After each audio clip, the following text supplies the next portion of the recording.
അസ്സലാമു വറഹ്മത്തുള്ളാഹി വബറകാതുഹു.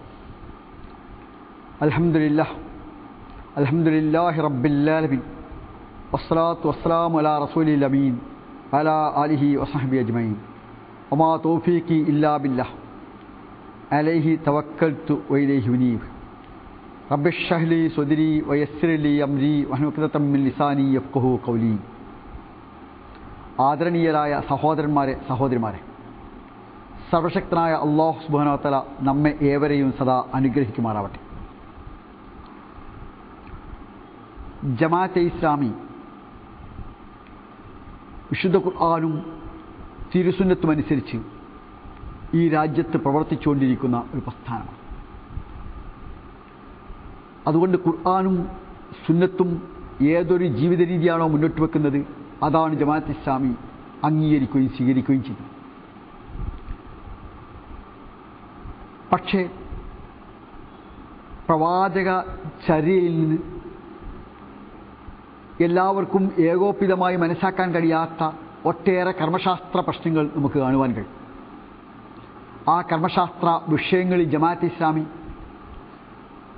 അതിൻ്റെ അംഗങ്ങളോട് ഉദാരപൂർവമായ നിലപാടാണ് സ്വീകരിച്ചത്. അഥവാ വ്യത്യസ്തമായ കർമ്മശാസ്ത്ര വീക്ഷണങ്ങൾ സ്വീകരിക്കുന്നവർ ജമാഅത്തെ ഇസ്ലാമിൽ ഉണ്ട്. അവിടെ ഇസ്ലാമിൻ്റെ അടിസ്ഥാന പ്രമാണങ്ങൾക്കും മൗലികമായ വശങ്ങൾക്കുമാണ് ജമാഅത്തെ ഇസ്ലാമി എപ്പോഴും പ്രാധാന്യവും പ്രാമുഖ്യവും കൽപ്പിക്കുന്നത്. ഒരു ഉദാഹരണമായി പറഞ്ഞാൽ, ഒരു കാര്യത്തെക്കുറിച്ച് അഭിപ്രായ വ്യത്യാസമുണ്ട്. അത് സുന്നത്താണോ അല്ലേ എന്ന കാര്യത്തിലാണ് അഭിപ്രായ വ്യത്യാസം. അതിൻ്റെ പേരിൽ സമൂഹം ഭിന്നിക്കുമെന്ന് വന്നാൽ ഭിന്നിക്കുക എന്നത് ഫിർഖത്തുണ്ടാവുക എന്നത് നിഷിദ്ധമായ കാര്യമാണ്. ആ നിഷിദ്ധം ഒഴിവാക്കുവാൻ വേണ്ടി ചിലപ്പോൾ സുന്നത്തായ കാര്യത്തിൽ ഉദാരമായ നിലപാട് സ്വീകരിക്കേണ്ടി വരും. അപ്പോൾ ജമാഅത്തെ ഇസ്ലാമി സ്വീകരിക്കുക ആ ഉദാരമായ നിലപാടാണ്. അതുകൊണ്ട് തന്നെയാണ് കർമ്മശാസ്ത്ര വിഷയങ്ങളിൽ വ്യത്യസ്തമായ കാഴ്ചപ്പാടുകൾ ഉൾപ്പെടുത്തുന്നവർ ജമാഅത്തെ ഇസ്ലാമി പ്രവർത്തിക്കുന്നുണ്ട് എന്ന് പറയാനുള്ള കാരണം. ഇതിനെ മുജാഹിദ് സഹോദരന്മാർ പരിഹസിക്കുകയും കളിയാക്കുകയും ചെയ്യാറുണ്ട്. ഒമാ ആതാക്കുമു റസൂലു ഫഖുദൂഹു ഒമാ നഹാക്കും അൻഹു ഫൻതുഹു. പ്രവാചകൻ സ്വല്ലല്ലാഹു അലൈഹി വസല്ലം എന്തു കൊണ്ടുവന്നോ അത് മുറുകെ പിടിക്കണമെന്നും എന്ത് വിലയ്ക്കോ അത് ഉപേക്ഷിക്കണമെന്നും അള്ളാഹു കണിശമായി ആവശ്യപ്പെട്ടതാണല്ലോ. അതുകൊണ്ട് നബിചര്യയിലൂടെ തെളിഞ്ഞ കാര്യങ്ങൾ സ്വീകരിക്കാതിരിക്കാൻ എന്ത് ന്യായമാണുള്ളത്? ഇതാണ് മുജാഹിദ് സഹോദരന്മാർ ചോദിക്കാറുള്ളത്. പക്ഷേ യഥാർത്ഥത്തിൽ നബിചര്യയിലൂടെ ഒരു കാര്യം വ്യക്തമായോ ഇല്ലേ എന്നതിലാണ് അഭിപ്രായ വ്യത്യാസം. അഥവാ ഇസ്ലാമിക സമൂഹം ഇജ്മായിലൂടെ ഏകോപിതമായ ചില കർമ്മശാസ്ത്ര പ്രശ്നങ്ങൾ, തീർച്ചയായും ജമാഅത്തെ ഇസ്ലാമി അതിൽ എന്താണോ ഇജ്മായുള്ളത്, അഥവാ പ്രവാചകൻ സ്വല്ലല്ലാഹു അലൈഹി വസല്ലം ഇന്ന രീതിയാണ് സ്വീകരിച്ചതെന്ന കാര്യത്തിൽ ഇസ്ലാമിക പണ്ഡിതന്മാർക്ക് ഏകാഭിപ്രായം ഉണ്ടാകുമ്പോൾ തീർച്ചയായും ജമാഅത്തെ ഇസ്ലാമി സ്വീകരിക്കും. പണ്ഡിതന്മാർക്കിടയിൽ ഭിന്നാഭിപ്രായമുള്ള ഒരു കാലഘട്ടത്തിനും ഇസ്ലാമിക പണ്ഡിതന്മാർ ഏകോപിച്ചിട്ടില്ലാത്ത ഒരുപാട് കർമ്മശാസ്ത്ര വിഷയങ്ങളുണ്ട്. ഒരു കാലത്തും കർമ്മശാസ്ത്ര പണ്ഡിതന്മാർ യോജിച്ചിട്ടില്ലാത്ത, ഇസ്ലാമിക പണ്ഡിതന്മാർ യോജിച്ചിട്ടില്ലാത്ത കർമ്മശാസ്ത്ര വിഷയങ്ങളുണ്ട്. അത്തരം വിഷയങ്ങളിലാണ് ജമാഅത്തെ ഇസ്ലാമി ഉദാരമായ നിലപാട് സ്വീകരിക്കുന്നത്. പ്രവാചകൻ സ്വല്ലല്ലാഹു അലൈഹി വസല്ലം വളർത്തിയെടുത്ത സഹാബികൾക്കിടയിൽ തന്നെ ഒട്ടേറെ വിഷയങ്ങൾ അഭിപ്രായ വ്യത്യാസം ഉണ്ടായിരുന്നതായി നമുക്ക് കാണുവാൻ കഴിയും. ഹദരത്ത് ആയിഷ റളിയല്ലാഹു അൻഹയും ആ കാലഘട്ടത്തിലെ പ്രമുഖരായ സഹാബികളും തമ്മിൽ അഭിപ്രായ വ്യത്യാസങ്ങൾ സയ്യിദ് സുലൈമാൻ നബി റഹ്മത്തുള്ളാഹി അലൈഹി അദ്ദേഹത്തിന് ഹദരത്ത് ആയിഷ എന്ന പുസ്തകത്തിൽ പട്ടിക വരച്ചുകൊണ്ട് ചേർത്തിട്ടുണ്ട്. അതിൽ പ്രധാനമായ ചില കാര്യങ്ങൾ ഇവിടെ സൂചിപ്പിക്കാം. ചുംബനം കൊണ്ട് ഉളു മുറിയുമോ ഇല്ലേ? അഥവാ സ്വന്തം ഭാര്യയെ ചുംബിച്ചാൽ ഉളു മുറിയുമോ ഇല്ലേ?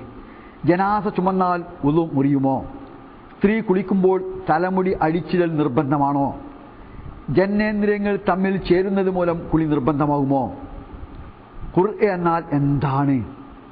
മയ്യത്ത് കുളിപ്പിച്ചാൽ കുളി നിർബന്ധമാകുമോ? സുബഹിയുടെ സമയം എപ്പോൾ? അസർ പിന്തിക്കുന്നതാണോ പിന്തിക്കാതിരിക്കുന്നതാണോ ഉത്തമം? ആഭരണത്തിൽ സകാത്ത് ഉണ്ടോ ഇല്ലേ? ഗർഭിണി വിധവയായാൽ ഇദ്ദകാലം ഏതുവരെ? മുലകുടി ബന്ധം സ്ഥിരപ്പെടുന്നത് എപ്പോൾ? തുടങ്ങി 30-ലേറെ വിഷയങ്ങളിൽ പ്രവാചകപത്നി ഹദരത്ത് ആയിഷ റളിയല്ലാഹു അൻഹയും ഇബ്നു ഉമർ റളിയല്ലാഹു അൻഹു, അബൂ ഹുറൈറ റളിയല്ലാഹു അൻഹു, ജാബിർ റളിയല്ലാഹു അൻഹു, ഉമ്മു അത്തിയ റളിയല്ലാഹു അൻഹ, ഉമ്മു സലമ റളിയല്ലാഹു അൻഹ, അലി റളിയല്ലാഹു അൻഹു, ഉമർ റളിയല്ലാഹു അൻഹു, അബ്ദുല്ലാഹ് ഇബ്നു അബ്ബാസ് റളിയല്ലാഹു അൻഹു, അബ്ദുല്ലാഹ് ഇബ്നു സുബൈർ റളിയല്ലാഹു അൻഹു ഇബ്നു മസ്ഊദ് റളിയല്ലാഹു അൻഹു, സെയ്ദ് ബിൻ സാബിത്ത് റളിയല്ലാഹു അൻഹു പോലുള്ള പ്രമുഖ സഹാബികളും തമ്മിൽ വ്യക്തമായ അഭിപ്രായ വ്യത്യാസമുണ്ടായി. അഥവാ പ്രവാചകൻ സ്വലസമയുടെ പാഠശാലയിൽ വെച്ച് ഇസ്ലാമിക ശിക്ഷണശീലങ്ങൾ ഏറ്റുവാങ്ങിയ പ്രവാചകൻ സ്വലസമയുടെ സഹാബികൾക്കിടയിൽ തന്നെ കർമ്മശാസ്ത്ര വിഷയങ്ങൾ അഭിപ്രായ വ്യത്യാസമുണ്ടായിരുന്നു എന്ന് സെയ്ദ് സുലൈമാൻ നദവി റഹ്മത്തുള്ളാഹി അലൈഹി അസന്നിഗ്ധമായി വ്യക്തമാക്കിയിട്ടുണ്ട്. ജമാഅത്ത് വിമർശകരായ ആളുകളും സഹാബികൾക്കെല്ലാം അഭിപ്രായ വ്യത്യാസമുണ്ടായിരുന്നു എന്ന കാര്യം സമ്മതിക്കാൻ നിർബന്ധിതമായിട്ടുണ്ട്. തയമ്മും, മഹർ നിർണ്ണയിക്കൽ, യുദ്ധം ചെയ്ത് കീഴടക്കിയ സ്ഥലങ്ങൾ വീതിക്കൽ തുടങ്ങി നിരവധി പ്രശ്നങ്ങളിൽ സഹാബെ കിറാം റളിയല്ലാഹു അൻഹു ഉമറിനെതിരായിരുന്നു. അനുഷ്ഠാന കർമ്മങ്ങൾ, ഇടപാടുകൾ എന്നിവയിലെ നിരവധി പ്രശ്നങ്ങളിൽ സഹാബത്ത് ഉസ്മാൻ റളിയല്ലാഹു അൻഹുവോട് യോജിച്ചിരുന്നില്ല. കർമ്മശാസ്ത്രപരമായ പല കാര്യങ്ങളിലും അലി റളിയല്ലാഹു അൻഹുവിന് സഹാബത്തിലെ ഭൂരിപക്ഷത്തിൻ്റേതല്ലാത്ത അഭിപ്രായങ്ങൾ ഉണ്ടായിരുന്നു. Salsabeel, August 1986, page 17. അഥവാ സഹാബികൾക്കിടയിൽ കർമ്മശാസ്ത്ര വിഷയങ്ങൾ അഭിപ്രായ വ്യത്യാസമുണ്ടായിരുന്നു എന്ന് ജമാഅത്ത് വിമർശകരായ ആളുകൾ തന്നെ സമ്മതിക്കുന്നുണ്ട്. 4 മദ്ഹബുകൾക്കിടയിൽ നിരവധി കർമ്മശാസ്ത്ര വിഷയങ്ങളിൽ കടുത്ത അഭിപ്രായ ഭിന്നതകൾ നമുക്ക് കാണുവാൻ കഴിയും. ഇത്ര അഭിപ്രായ ഭിന്നതകളെല്ലാം ആകാമെന്നും അവയുടെ പേരിൽ സമുദായത്തിൽ ഭിന്നിപ്പ് ഉണ്ടാകാൻ പാടില്ല എന്നുമാണ് പിൽക്കാല പണ്ഡിതന്മാർ വ്യക്തമാക്കിയത്. ഷാ വലിയുല്ലാഹി ദഹ്ലവിയുടെ കർമ്മശാസ്ത്ര ഭിന്നത ചരിത്രവും സമീപനവും എന്ന കൃതിയിലും ഡോക്ടർ യൂസുഫ് ഖല്ലാവിയുടെ മുസ്ലിം ഐക്യം സാധ്യതയും സാധുതയും എന്ന കൃതിയിലും ഒട്ടേറെ സംഭവങ്ങൾ ഇതുമായി ബന്ധപ്പെട്ടുകൊണ്ട് വിശദീകരിച്ചിട്ടുണ്ട്. ഷെയ്ഖ് മുഹമ്മദ് അബ്ദുൽ വഹാബ് റഹ്മത്തുള്ളാഹി അദ്ദേഹം സലഫി അല്ലെന്ന് ആരും പറയുകയില്ല. യഥാർത്ഥത്തിൽ നദവത്തുൽ മുജാഹിദിന്റെ ആശയങ്ങളുടെ അന്തർധാരയായി വർത്തിക്കുന്നത് ഷെയ്ഖ് മുഹമ്മദ് അബ്ദുൽ വഹാബ് റഹ്മത്തുള്ളാഹിയുടെ ചിന്തകളാണ്. അദ്ദേഹം പോലും ശാഖാപരമായ കാര്യങ്ങളിൽ അഥവാ കർമ്മശാസ്ത്രപരമായ വിഷയങ്ങളിൽ അദ്ദേഹം മദ്ഹബിനെ സ്വീകരിക്കുകയായിരുന്നു ചെയ്തിരുന്നത് എന്നാണ് വ്യക്തമാകുന്നത്. അദ്ദേഹം 1997 ഒക്ടോബർ ലക്കത്തിൽ ഇമാം മുഹമ്മദ് അബ്ദുൽ വഹാബിന്റെ പ്രബോധനവും 5ാം മദ്ഹബല്ല എന്ന ദഅവത്തുൽ ഇമാം മുഹമ്മദ് അബ്ദുൽ വഹാബ് ലൈസത്ത് മദ്ഹബൻ ഖാമിസൻ എന്ന ലേഖനത്തിൽ ഇങ്ങനെ എഴുതിയതായി നമുക്ക് കാണുവാൻ കഴിയും. അമ്മൽ ആരിഫൂന ലിദീനില്ലാഹി വല്ലദീന യഅലമൂന ഹഖീഖത ദഅവത്തി ഇബ്നു അബ്ദുൽ വഹാബ് ഫയഖൂലൂന അൻഹാ ഇന്നഹാ ദഅവത്തു തൗഹീദി വലം യകുൽ സാഹിബു ദഅവ ഇന്നഹു സാഹിബു മദ്ഹബിൻ ഖാമിസ് ഔ അന്ന മദ്ഹബഹു മദ്ഹബുൻ വഹാബി وإنما قال هو واتباعه وابناؤه نحن في الفروع على مذهب الإمام أحمد وفي العقيدة على مذهب السلف. പേജ് 61. അള്ളാഹുവിന്റെ ദീനിനെ കുറിച്ച് അറിയുന്നവരും ഇബ്നു അബ്ദുൽ വഹാബിന്റെ പ്രബോധനത്തിന്റെ യാഥാർത്ഥ്യം അറിയുന്നവരും പറയുന്നു അദ്ദേഹത്തിന്റെ തൗഹീദിന്റെ പ്രബോധനമായിരുന്നു. ഈ പ്രബോധനത്തിന്റെ വക്താവ് മുഹമ്മദ് അബ്ദുൽ വഹാബ് താൻ 5ാം മദ്ഹബിന്റെ ആളാണെന്നോ തന്റെ മദ്ഹബ് വഹാബി മദ്ഹബാണെന്നോ ഒരിക്കലും പറഞ്ഞിട്ടില്ല. അദ്ദേഹവും അദ്ദേഹത്തിന്റെ അനുയായികളും സന്താനങ്ങളും പറഞ്ഞത് ഞങ്ങൾ ശാഖാപരമായ കാര്യങ്ങളിൽ ഇമാം അഹ്മദിന്റെ മദ്ഹബിലും അഖീദയിൽ സലഫി മദ്ഹബിലും ആണെന്നാണ്. അഥവാ ജമാഅത്ത് ഇസ്ലാമി പറയും പോലെ തന്നെ ശാഖാപരമായ കാര്യങ്ങളുണ്ടെന്നും ആ ശാഖാപരമായ കാര്യങ്ങളിൽ മുഹമ്മദ് അബ്ദുൽ വഹാബ് റഹ്മത്തുള്ളാഹി അലൈഹി പോലും യഥാർത്ഥത്തിൽ മദ്ഹബ് സ്വീകരിക്കുന്ന ആളായിരുന്നു എന്നും ആണ് പറയുന്നത്. അതും ഇമാം അഹ്മദ് റഹ്മത്തുള്ളാഹി അലൈഹിയുടെ മദ്ഹബായിരുന്നു സ്വീകരിച്ചിരുന്നത് എന്നും വ്യക്തമാക്കുകയുണ്ടായി. യഥാർത്ഥത്തിൽ സഹാബത്തിന്റെ കാലം മുതൽ തന്നെ അഭിപ്രായ വ്യത്യാസമുള്ള വിഷയമാണ് ശാഖാപരമായ കാര്യമെന്നും ഈ ശാഖാപരമായ കാര്യങ്ങളിൽ അഭിപ്രായ വ്യത്യാസം ഉണ്ടാകാമെന്നുമുള്ള കാര്യം പൂർവ്വകാല മുജാഹിദുകൾ അംഗീകരിച്ചിരുന്നു.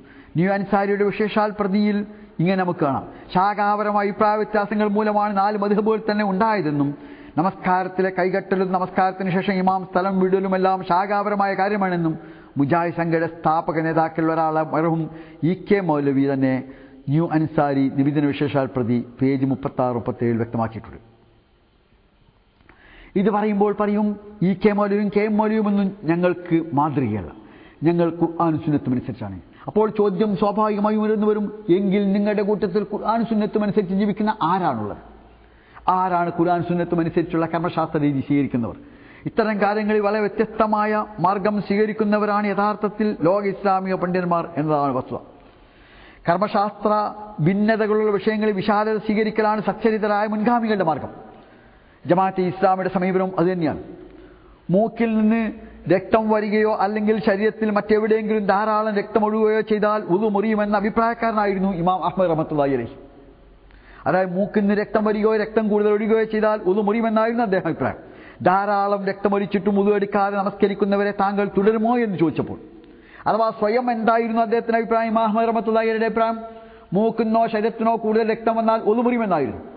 അതേ ഇമാം റഹ്മത്തുള്ളാഹിയോട് ചോദിച്ചു, ധാരാളം രക്തം വന്നിട്ട് ഒതു എടുക്കാത്ത ഒരാളെ താങ്കൾ തുടർന്ന് നമസ്കരിക്കുമോ എന്ന് ചോദിച്ചു.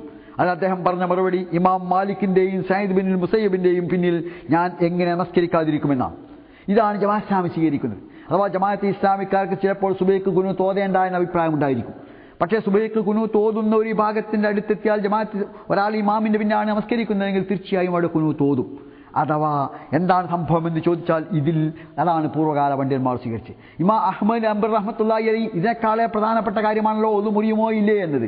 രക്തം ഒലിച്ചാൽ, മൂക്കുന്നോ മറ്റോ രക്തം ഒലിച്ചാൽ ഉളു മുറിയും എന്ന അഭിപ്രായമുള്ള അദ്ദേഹം തന്നെ അങ്ങനെ ധാരാളമായി രക്തം ഒലിച്ച ആളുടെ പിന്നാലെ അയാൾ ഒതുവെടുക്കാതെ നിസ്കരിച്ചാൽ താങ്കൾ തുടരുമോ എന്ന ചോദ്യത്തിന് ഞാൻ എങ്ങനെയാണ് മാലിക് ബിൻ അനസ് റഹ്മത്തുള്ളാഹി അലൈഹിയുടെയും സയ്യിദ് ബിൻ മുസയ്യിബിന്റെയും പിന്നിൽ തുടർന്ന് നമസ്കരിക്കാതിരിക്കുക, അവരുടെ അഭിപ്രായം മുറിയയില്ല എന്നാണല്ലോ എന്നാണ് അദ്ദേഹം പറഞ്ഞത്.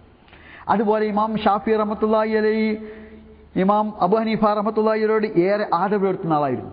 സുബഹി നമസ്കാരത്തിൽ ഖുനൂത്ത് ഓതുന്ന പതിവായിരുന്നു ഇമാം ഷാഫി റഹ്മത്തുള്ളാഹി അലൈഹിക്കുണ്ടായിരുന്നു. പക്ഷേ അദ്ദേഹം ഇറാഖിൽ സന്ദർശിച്ചപ്പോൾ അദ്ദേഹം സുബഹിക്ക് ഖുനൂത്ത് ഓതുകയുണ്ടായില്ല. അദ്ദേഹത്തോട് അതേക്കുറിച്ച് ചോദിച്ചപ്പോൾ പറഞ്ഞു, ചിലപ്പോൾ നാം ഇറാഖുകാരുടെ മദ്ഹബിലേക്ക് ഇറങ്ങി വരും എന്നായിരുന്നു അദ്ദേഹം പറഞ്ഞ മറുപടി. അഥവാ കർമ്മശാസ്ത്രപരമായ വിഷയങ്ങളിൽ ഇത്തരത്തിലുള്ള വ്യത്യസ്തമായ അഭിപ്രായം സ്വീകരിക്കുക എന്നത് ജമാഅത്തെ ഇസ്ലാമി സ്വീകരിക്കുന്ന പുതിയ കാര്യമല്ല. അത് ലോക ഇസ്ലാമിക പണ്ഡിതന്മാർ എക്കാലവും സ്വീകരിച്ചതാണ്. പ്രമുഖ സലഫി പണ്ഡിതനായ ലോകം കണ്ട മഹാനായ പണ്ഡിതരിൽ ഒരാളായ ഷെയ്ഖുൽ ഇസ്ലാം ഇബ്നു തൈമിയ്യ റഹ്മത്തുള്ളാഹി പറയുന്നു, റമദാൻ മാസത്തിലെ നമസ്കാരത്തിന്റെ കാര്യത്തിലാവട്ടെ നബി സല്ലല്ലാഹു അലൈഹി വസല്ലം അതിൽ കൃത്യമായ എണ്ണം നിർണ്ണയിച്ചു തന്നിട്ടില്ല. എന്നാൽ അവിടുന്ന് റമദാനിലാകട്ടെ അല്ലാത്ത കാലത്താകട്ടെ 13-ൽ കൂടുതൽ നമസ്കരിച്ചിരുന്നില്ല. എന്നാൽ അവിടുന്ന് റക്അത്ത് ദീർഘിപ്പിക്കുമായിരുന്നു. ഉമർ ഉബൈ ഇബ്നു കഅബിന്റെ നേതൃത്വത്തിൽ അവരെ സംഘടിപ്പിച്ചപ്പോൾ അദ്ദേഹം അവർക്ക് നേതൃത്വം നൽകി നമസ്കരിച്ചത് 20ഉം 3 റക്അത്തും വിത്റുമായിരുന്നു. റക്അത്ത് വർദ്ധിപ്പിക്കുന്നതിനനുസരിച്ച് അദ്ദേഹം ഖുർആൻ പാരായണം ചുരുക്കും. ഒരു റക്അത്ത് തന്നെ കൂടുതൽ ദീർഘിപ്പിക്കുന്നതിലേറെ മഅ്മൂമുകൾക്ക് സൗകര്യം അതാണ് എന്നതാണ് ഇതിന് കാരണം. പൂർവ്വഗാമികളിൽ തന്നെ ഒരു വിഭാഗം 40ഉം 3 വിത്റും നമസ്കരിക്കുന്നവരായിരുന്നു. മറ്റു ചിലർ 36ഉം 3 വിത്റുമാണ് നമസ്കരിച്ചിരുന്നത്. ഇതെല്ലാം സംഗതമാണ്. റമദാനിൽ ഈ രീതികളിൽ ഏതു സ്വീകരിച്ചാലും നല്ലത് തന്നെ. മജ്മു ഫതാവ ഷെയ്ഖുൽ ഇസ്ലാം ഇബ്നു തൈമിയ്യ റഹ്മത്തുള്ളാഹി ഭാഗം 2 പേജ് 272-273. ഷെയ്ഖുൽ ഇസ്ലാം ഇബ്നു തൈമിയ്യ റഹ്മത്തുള്ളാഹി അലൈഹി തറാവീഹിന്റെ റക്അത്തിന്റെ കാര്യത്തിൽ ഇത്ര ഉദാരമായ നിലപാടുള്ളതാണുള്ളത് ഞാൻ മനസ്സിലാക്കേണ്ടതുണ്ട്. എന്ന് പറഞ്ഞാൽ അതിൻ്റെ അർത്ഥം ഇത്തരം കർമ്മശാസ്ത്ര വിഷയങ്ങളിൽ ഒരിക്കലും തീവ്രമായ നിലപാട് സ്വീകരിക്കരുത് എന്നാണ്. കാരണം സഹാബികളുടെ കാലം തൊട്ട് ഒരിക്കലും അതിൽ ഇസ്ലാമിക സമൂഹത്തിലെ പണ്ഡിതന്മാർക്ക് ഏകോപിതമായ അഭിപ്രായമില്ല, വ്യത്യസ്തമായ അഭിപ്രായം സ്വീകരിച്ചിട്ടുണ്ട്. അതുകൊണ്ടാണ് അദ്ദേഹം ഇത്തരമൊരു നിലപാട് സ്വീകരിച്ചത്. ഷാ വലിയുല്ലാഹി ദഹ്ലവി തന്റെ ഹുജ്ജത്തുല്ലാഹിൽ ബാലിഗയിൽ എഴുതുന്നു, പണ്ഡിതന്മാർക്കിടയിലുള്ള മിക്ക അഭിപ്രായ വ്യത്യാസങ്ങളും പ്രത്യേകിച്ച് അയ്യാമു തശ്രീഖിലെ തെക്ബീർ, പെരുന്നാൾ ദിനങ്ങളിലെ തെക്ബീർ, ഇഹ്റാമിലുള്ളവന്റെ നിക്കാഹ്, ഇബ്നു അബ്ബാസിന്റെയും ഇബ്നു മസ്ഊദിന്റെയും തശഹുദ്, ബിസ്മി ആമീൻ എന്നിവ മെല്ലെ ചൊല്ലുക, ഇഖാമത്തിലെ വാചകങ്ങൾ ഒറ്റയായോ ഇരട്ടയായോ പറയേണ്ടത് തുടങ്ങിയ വിഷയങ്ങളിൽ അഭിപ്രായ വ്യത്യാസങ്ങൾ സംഭവിക്കുന്നത് ഏത് അഭിപ്രായത്തിന് പ്രാബല്യം നൽകണം എന്ന കാര്യത്തിൽ മാത്രമാണ്. ഒരു നിയമമാണെന്ന കാര്യത്തിൽ മുൻഗാമികൾ ഭിന്നിച്ചിരുന്നില്ല. രണ്ടിൽ ഏറ്റവും നല്ലതേത് എന്ന കാര്യത്തിലെ ഭിന്നാഭിപ്രായം ഉണ്ടായിരുന്നുള്ളൂ. ഡോക്ടർ യൂസുഫ് ഖർളാവിയാണ് ഇത് ഉദ്ധരിച്ചത്. അഥവാ ഞാൻ സൂചിപ്പിക്കുന്നത് ഇത്തരം വിഷയങ്ങളിലെല്ലാം പൂർവികരായ പണ്ഡിതന്മാർക്കിടയിൽ അഭിപ്രായ വ്യത്യാസമുണ്ടായിരുന്നു എന്നർത്ഥം. അതേ ഡോക്ടർ യൂസുഫ് ഖർളാവി തന്നെ എഴുതുന്നു, സഹാബികളിലും താബികളിലും അവർക്ക് ശേഷമുള്ളവരിലും ബിസ്മി ഓതുന്നവരും ഓതാത്തവരും ഉണ്ടായിരുന്നു. പരസ്യമായി ഓതുന്നവരും രഹസ്യമായി ഓതുന്നവരും ഉണ്ടായിരുന്നു. സുബഹി നമസ്കാരത്തിൽ ഖുനൂത്ത് ഓതുന്നവരും ഓതാത്തവരും ഉണ്ടായിരുന്നു. കൊമ്പ് വെക്കുകയോ മൂക്കിൽ നിന്ന് രക്തം വരികയോ ഛർദ്ദിക്കുകയോ ചെയ്താൽ പുതുക്കുന്നവരും പുതുക്കാത്തവരും ഉണ്ടായിരുന്നു. ജന്നതിനെ തൊട്ടാലും സ്ത്രീകളെ വികാരവായ്പോടെ സ്പർശിച്ചാലും ഉളു മുറിയുമെന്ന് കരുതുന്നവരും മുറിയില്ലെന്ന് കരുതുന്നവരും ഉണ്ടായിരുന്നു. തീയിൽ ചുട്ട ഭക്ഷണമോ ഒട്ടകമാംസമോ ഭക്ഷിച്ചാൽ ഉളു പുതുക്കുന്നവരും അല്ലാത്തവരും ഉണ്ടായിരുന്നു.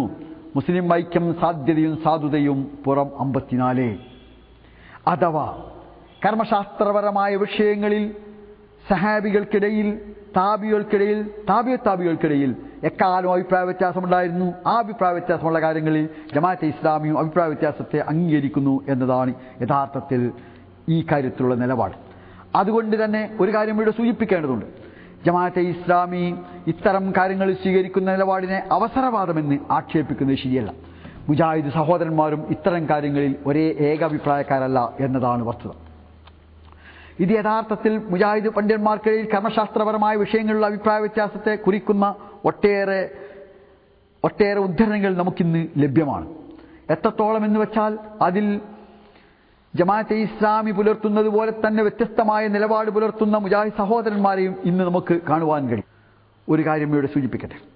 ഗൾഫ് സെൽഫികൾ അതുപോലെ കേരളത്തിലെ മുജാഹിദുകളുടെ നിലപാട് വിശദീകരിച്ചുകൊണ്ട് പറയുന്നു, ഏതൊരു ആരാധനാകർമ്മവും സ്വീകരിക്കപ്പെടണമെങ്കിൽ നിയത്ത് ഉദ്ദേശം അനിവാര്യമാണ്. നാം അതിനെ ഫർളായി നിർബന്ധമായി എണ്ണുമ്പോൾ ഗൾഫ് സെൽഫികൾ അതിനെ ഷർത്ത് നിബന്ധനയായി എണ്ണുന്നു. നമസ്കാരത്തിന്റെ റുക്കൂയിലും സുജൂദിലും ദിക്റുകൾ ചൊല്ലാറുണ്ട്.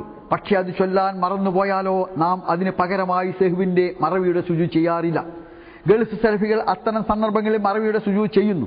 കാരണം അവരുടെ വീക്ഷണത്തിൽ റുക്കൂയ് സുജൂദുകളിലെ ദിക്റുകൾ വാജിബാത്തുകൾ നിർബന്ധമായവയാണ്. നമസ്കാരാനന്തരമുള്ള ദിക്റുകൾ പതുക്കെ ചൊല്ലണമെന്നും ഉറക്കെ ചൊല്ലൽ വിദഗ്ധാണെന്നും ഇവിടെ മുജാഹിദുകൾ പറയുന്നു. ഗൾഫ് സെൽഫികളാകട്ടെ നമസ്കാരാനന്തരമുള്ള ദിക്റുകൾ ഉച്ചത്തിൽ ചൊല്ലാനാണ് നബിചര്യ എന്ന് പറയുന്നു. ഒരു പള്ളിയിൽ സ്ഥിരമായി ഇമാം ഉണ്ടായിരുന്നാൽ പോലും മരിച്ചയാളുടെ ബന്ധുക്കൾ തന്നെ നമസ്കാരത്തിന് നേതൃത്വം നൽകണമെന്ന് നാം വാശി പിടിക്കുന്നു. ഗൾഫിലാകട്ടെ സെലഫികൾ അതിന് സമ്മതിക്കുന്നില്ല. ആട്, കന്നുകാലികൾ മുതലായവയുടെ കാഷ്ടവും മൂത്രവും ഗൾഫ് സെലഫികൾ അശുദ്ധമായി നജസായി കാണുന്നില്ല. ഈ വ്യത്യാസങ്ങളെല്ലാം യഥാർത്ഥത്തിൽ ഷാഫി അംബലി മദ്ഹബുകൾ തമ്മിലുള്ള അന്തരങ്ങളിൽ നിന്ന് ഉത്ഭവിച്ചതാണ് എന്ന് മനസ്സിലാക്കുവാൻ കഴിയും എന്ന് പറയുന്നത് മുജാഹിദ് സഹോദരന്മാർ തന്നെയാണ്. അപ്രകാരം തന്നെ ഞാനിവിടെ സൂചിപ്പിക്കുന്നത് ഇത്തരം കാര്യങ്ങളിൽ അഭിപ്രായ വ്യത്യാസമുണ്ട് എന്നാണ്. അപ്പോൾ ചോദിക്കും, ഇതൊരു പക്ഷേ ഞങ്ങളിൽ നിന്ന് തെറ്റിപ്പോയ ഒരു ഗ്രൂപ്പുകാരുടെ പ്രചാരണമാണ് എന്ന്. എങ്കിൽ ഈ ഭിന്നത വരുന്നതിന് മുമ്പ് അഭിപ്രായ വ്യത്യാസമുള്ളപ്പോൾ ഇപ്പോഴത്തെ ഔദ്യോഗിക വിഭാഗത്തിലെ പ്രമുഖനായ പണ്ഡിതനായ അബ്ദുറഹ്മാൻ സലഫി അവതരിപ്പിച്ച ഒരു പ്രബന്ധത്തിനുള്ള ഉദ്ധരണി ഇങ്ങനെ വായിക്കാം. തറാവീന്റെ റക്അത്തുകളുടെ എണ്ണം, സ്ത്രീ ജമാഅത്ത്, വെള്ളത്തിൽ മന്ത്രിച്ചൂതൽ, രണ്ടാം ബാങ്ക്, പെരുന്നാളിന്റെ 2 ഖുത്ബ പോലുള്ള വിരലെണ്ണാവുന്ന ഏതാനും പ്രശ്നങ്ങളിൽ ചില്ലറ അഭിപ്രായ വ്യത്യാസങ്ങൾ ലോകത്തിന്റെ വിവിധ ഭാഗങ്ങളിലുള്ള സലഫികൾക്കിടയിൽ നിലനിൽക്കുന്നുണ്ടെങ്കിൽ തന്നെ അതൊരു വ്യതിയാനമല്ല. എന്ന് പറഞ്ഞാൽ തറാവീന്റെ റക്അത്തുകളുടെ എണ്ണത്തിൽ അഭിപ്രായ വ്യത്യാസമുണ്ട്, സ്ത്രീകളുടെ ജമാഅത്തുകളുടെ അഭിപ്രായ വ്യത്യാസമുണ്ട്, വെള്ളത്തിൽ മന്ത്രിച്ചൂതിനെ കുറിച്ച് അഭിപ്രായ വ്യത്യാസമുണ്ട്, രണ്ടാം ബാങ്കിന്റെ കാര്യത്തിൽ അഭിപ്രായ വ്യത്യാസമുണ്ട്, വെള്ളിയാഴ്ചയിലെ പെരുന്നാളിന്റെ 2 ഖുത്ബയുടെ കാര്യത്തിൽ അഭിപ്രായ വ്യത്യാസമുണ്ട്. ഇങ്ങനെയുള്ള പല കർമ്മശാസ്ത്ര വിഷയങ്ങളിലും അഭിപ്രായ വ്യത്യാസമുണ്ട് എന്ന കാര്യം യഥാർത്ഥത്തിൽ 2 വിഭാഗം മുജാഹിദുകളും ഒരുപോലെ അംഗീകരിക്കുന്നു എന്നതാണ് വസ്തുത. അതുകൊണ്ട് തന്നെ ഇത്തരം വിഷയങ്ങളിലുള്ള അഭിപ്രായ വ്യത്യാസങ്ങളുടെ പേരിൽ ഒരിക്കലും സമൂഹത്തിൽ ഭിന്നത ഉണ്ടാവരുത് എന്നാണ് ജമാഅത്തെ ഇസ്ലാമിയുടെ കാഴ്ചപ്പാട്. ഒരു കാര്യവും കൂടി ഇവിടെ സൂചിപ്പിക്കട്ടെ. നബി സല്ലല്ലാഹു അലൈഹി വസല്ലമയുടെ കുലത്തിൽ അഥവാ അഹ്ലു ബൈത്തിൽപ്പെട്ട വ്യക്തി ആയി മഹദി വരുമോ ഇല്ലേ എന്ന കാര്യത്തെക്കുറിച്ചുള്ള ചോദ്യമുണ്ടായിരുന്നു. അതിന് മഹദി വരുമോ എന്നുള്ള മൗലികമായ കാര്യങ്ങൾ ഇവരെ ഗൾഫ് സെൽഫികളും കേരളത്തിലെ സെൽഫികളും തമ്മിൽ അഭിപ്രായ വ്യത്യാസമുണ്ട് എന്നതാണ് വസ്തുത. അതിനാൽ ഇത്തരം കാര്യങ്ങളിൽ അഭിപ്രായ വ്യത്യാസം ഉണ്ടാവുക എന്നത് അസ്വാഭാവികമായ ഒരു കാര്യമല്ല എന്നേ ഞാൻ സൂചിപ്പിച്ചുള്ളൂ. മുജാഹിദുകൾക്കിടയിൽ ഈ തരം ഒരുപാട് അഭിപ്രായ വ്യത്യാസങ്ങൾ നമുക്ക് കാണുവാൻ കഴിയും. എൻ്റെ കൈവശമുള്ള ഈ പുസ്തകം പ്രമുഖനായ മുജാഹിദ് സഹോദരൻ അബ്ദുസ്സലാം സുലൈമി സാഹിബ് എഴുതിയതാണ്. കേരളത്തിലെ പ്രമുഖരായ മുജാഹിദ് പണ്ഡിതന്മാർക്കുള്ള ഒട്ടേറെ കാര്യങ്ങൾ അഭിപ്രായ വ്യത്യാസം അദ്ദേഹം ഇവിടെ എടുത്തു ചേർത്തിട്ടുണ്ട്. അതിൽ മർഹൂം MCC അബ്ദുറഹ്മാൻ മൗലവിയുടെ അഭിപ്രായമുണ്ട്. അതുപോലെ തന്നെ മർഹൂം MCC അഹമ്മദ് മൗലവിയുടെ അഭിപ്രായമുണ്ട്. മർഹൂം MCC അഹമ്മദ് മൗലവിയുടെ അഭിപ്രായം പെരുന്നാൾ നമസ്കാരം നിർവഹിച്ചാൽ അന്നത്തെ ളുഹ്ർ പിന്നീട് നമസ്കരിക്കേണ്ടതില്ല എന്നാണ് അദ്ദേഹത്തിന്റെ അഭിപ്രായം. അതുപോലെ അദ്ദേഹത്തിന്റെ ശരീഅത്ത് കിതാബ് പേജ് 52 പറഞ്ഞതാണ്. അതുപോലെ ജുമാ നമസ്കാരം നിർവഹിക്കേണ്ടത് ഉച്ചയ്ക്ക് മുമ്പാണ് എന്നാണ് അദ്ദേഹത്തിന്റെ അഭിപ്രായം. നബിയും സഹാബാക്കളും ചര്യയിൽ നിന്ന് ജുമാ നമസ്കാരത്തിന്റെ സമയം പഠനവിധേയമാക്കുമ്പോൾ അതാണ് വ്യക്തമാവുക എന്നാണ് അദ്ദേഹം പറഞ്ഞത്. അഥവാ ളുഹ്റിന്റെ സമയത്തിന് മുമ്പാണ് ജുമാ നടത്തേണ്ടത് എന്നാണ് അദ്ദേഹത്തിന്റെ അഭിപ്രായം. അതുപോലെ തന്നെ പെരുന്നാൾ നമസ്കാരം 2 നിർബന്ധമാണ് എന്നാണ് അദ്ദേഹത്തിന്റെ അഭിപ്രായം. ളുഹ്ർ, അസ്ർ, മഗ്രിബ്, ഇശാ, സുബ്ഹി എന്നീ 5 നിർബന്ധമായ നമസ്കാരവും ഗ്രഹണ നമസ്കാരവും 2 ജുമാ നമസ്കാരവും പെരുന്നാൾ നമസ്കാരവും 2 ഉൾപ്പെടെയുള്ള 10 നമസ്കാരം സ്ത്രീക്കും പുരുഷനും ഒരുപോലെ നിർബന്ധമാണ്. അഥവാ ജുമാ എന്നത് സ്ത്രീകൾക്ക് നിർബന്ധമാണ് എന്നാണ് അദ്ദേഹത്തിന്റെ അഭിപ്രായം. ജമാഅത്ത് നമസ്കാരം ആണുങ്ങൾക്ക് മാത്രമല്ല പെണ്ണുങ്ങൾക്കും നിർബന്ധമാണ് എന്ന് അദ്ദേഹം അഭിപ്രായപ്പെടുകയുണ്ടായി. ഇത് മറ്റ് മുജാഹിദ് പണ്ഡിതന്മാർക്ക് ഈ കാര്യത്തിൽ വ്യത്യസ്ത അഭിപ്രായമുണ്ട്. ഇങ്ങനെ ഒട്ടേറെ കാര്യങ്ങളിൽ അദ്ദേഹത്തിന് മറ്റു മുജാഹിദ് പണ്ഡിതന്മാരിൽ നിന്ന് കർമ്മശാസ്ത്ര അഭിപ്രായ വ്യത്യാസമുണ്ട് എന്ന് നമുക്ക് മനസ്സിലാക്കുവാൻ കഴിയും.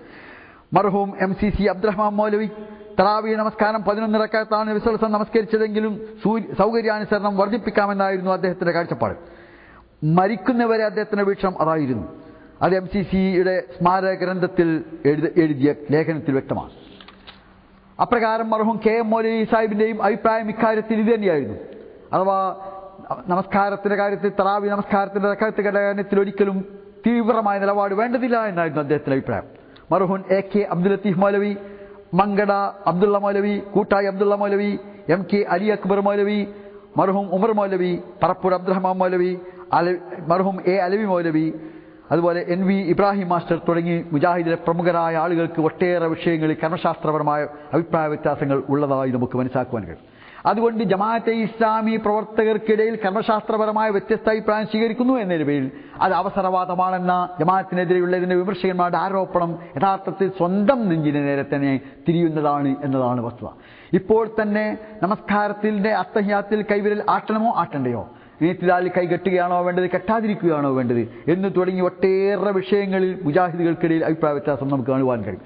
എൻ്റെ വശമുള്ള ഈ മുജാഹിദുകൾ ആദർശ വ്യതിയാനമോ എന്ന പുസ്തകത്തിലും ഗൾഫ് സെൽഫികളും മുജാഹിദ് പ്രസ്ഥാനവും എന്ന പുസ്തകത്തിലും അപ്രകാരം തന്നെ സച്ചരിതരായ പൂർവികന്മാരുടെ മാർഗവും അഭിനവ സെൽഫി മൻഹജും ഒരു വിശകലനം എന്ന പുസ്തകത്തിലുമൊക്കെ അവർക്കിടയിൽ അഥവാ മുജാഹിദ് സഹോദരന്മാർക്കിടയിൽ അഭിപ്രായ വ്യത്യാസമുള്ള ഒട്ടേറെ കാര്യങ്ങൾ രേഖപ്പെടുത്തിയതായി കാണുവാൻ കഴിയും.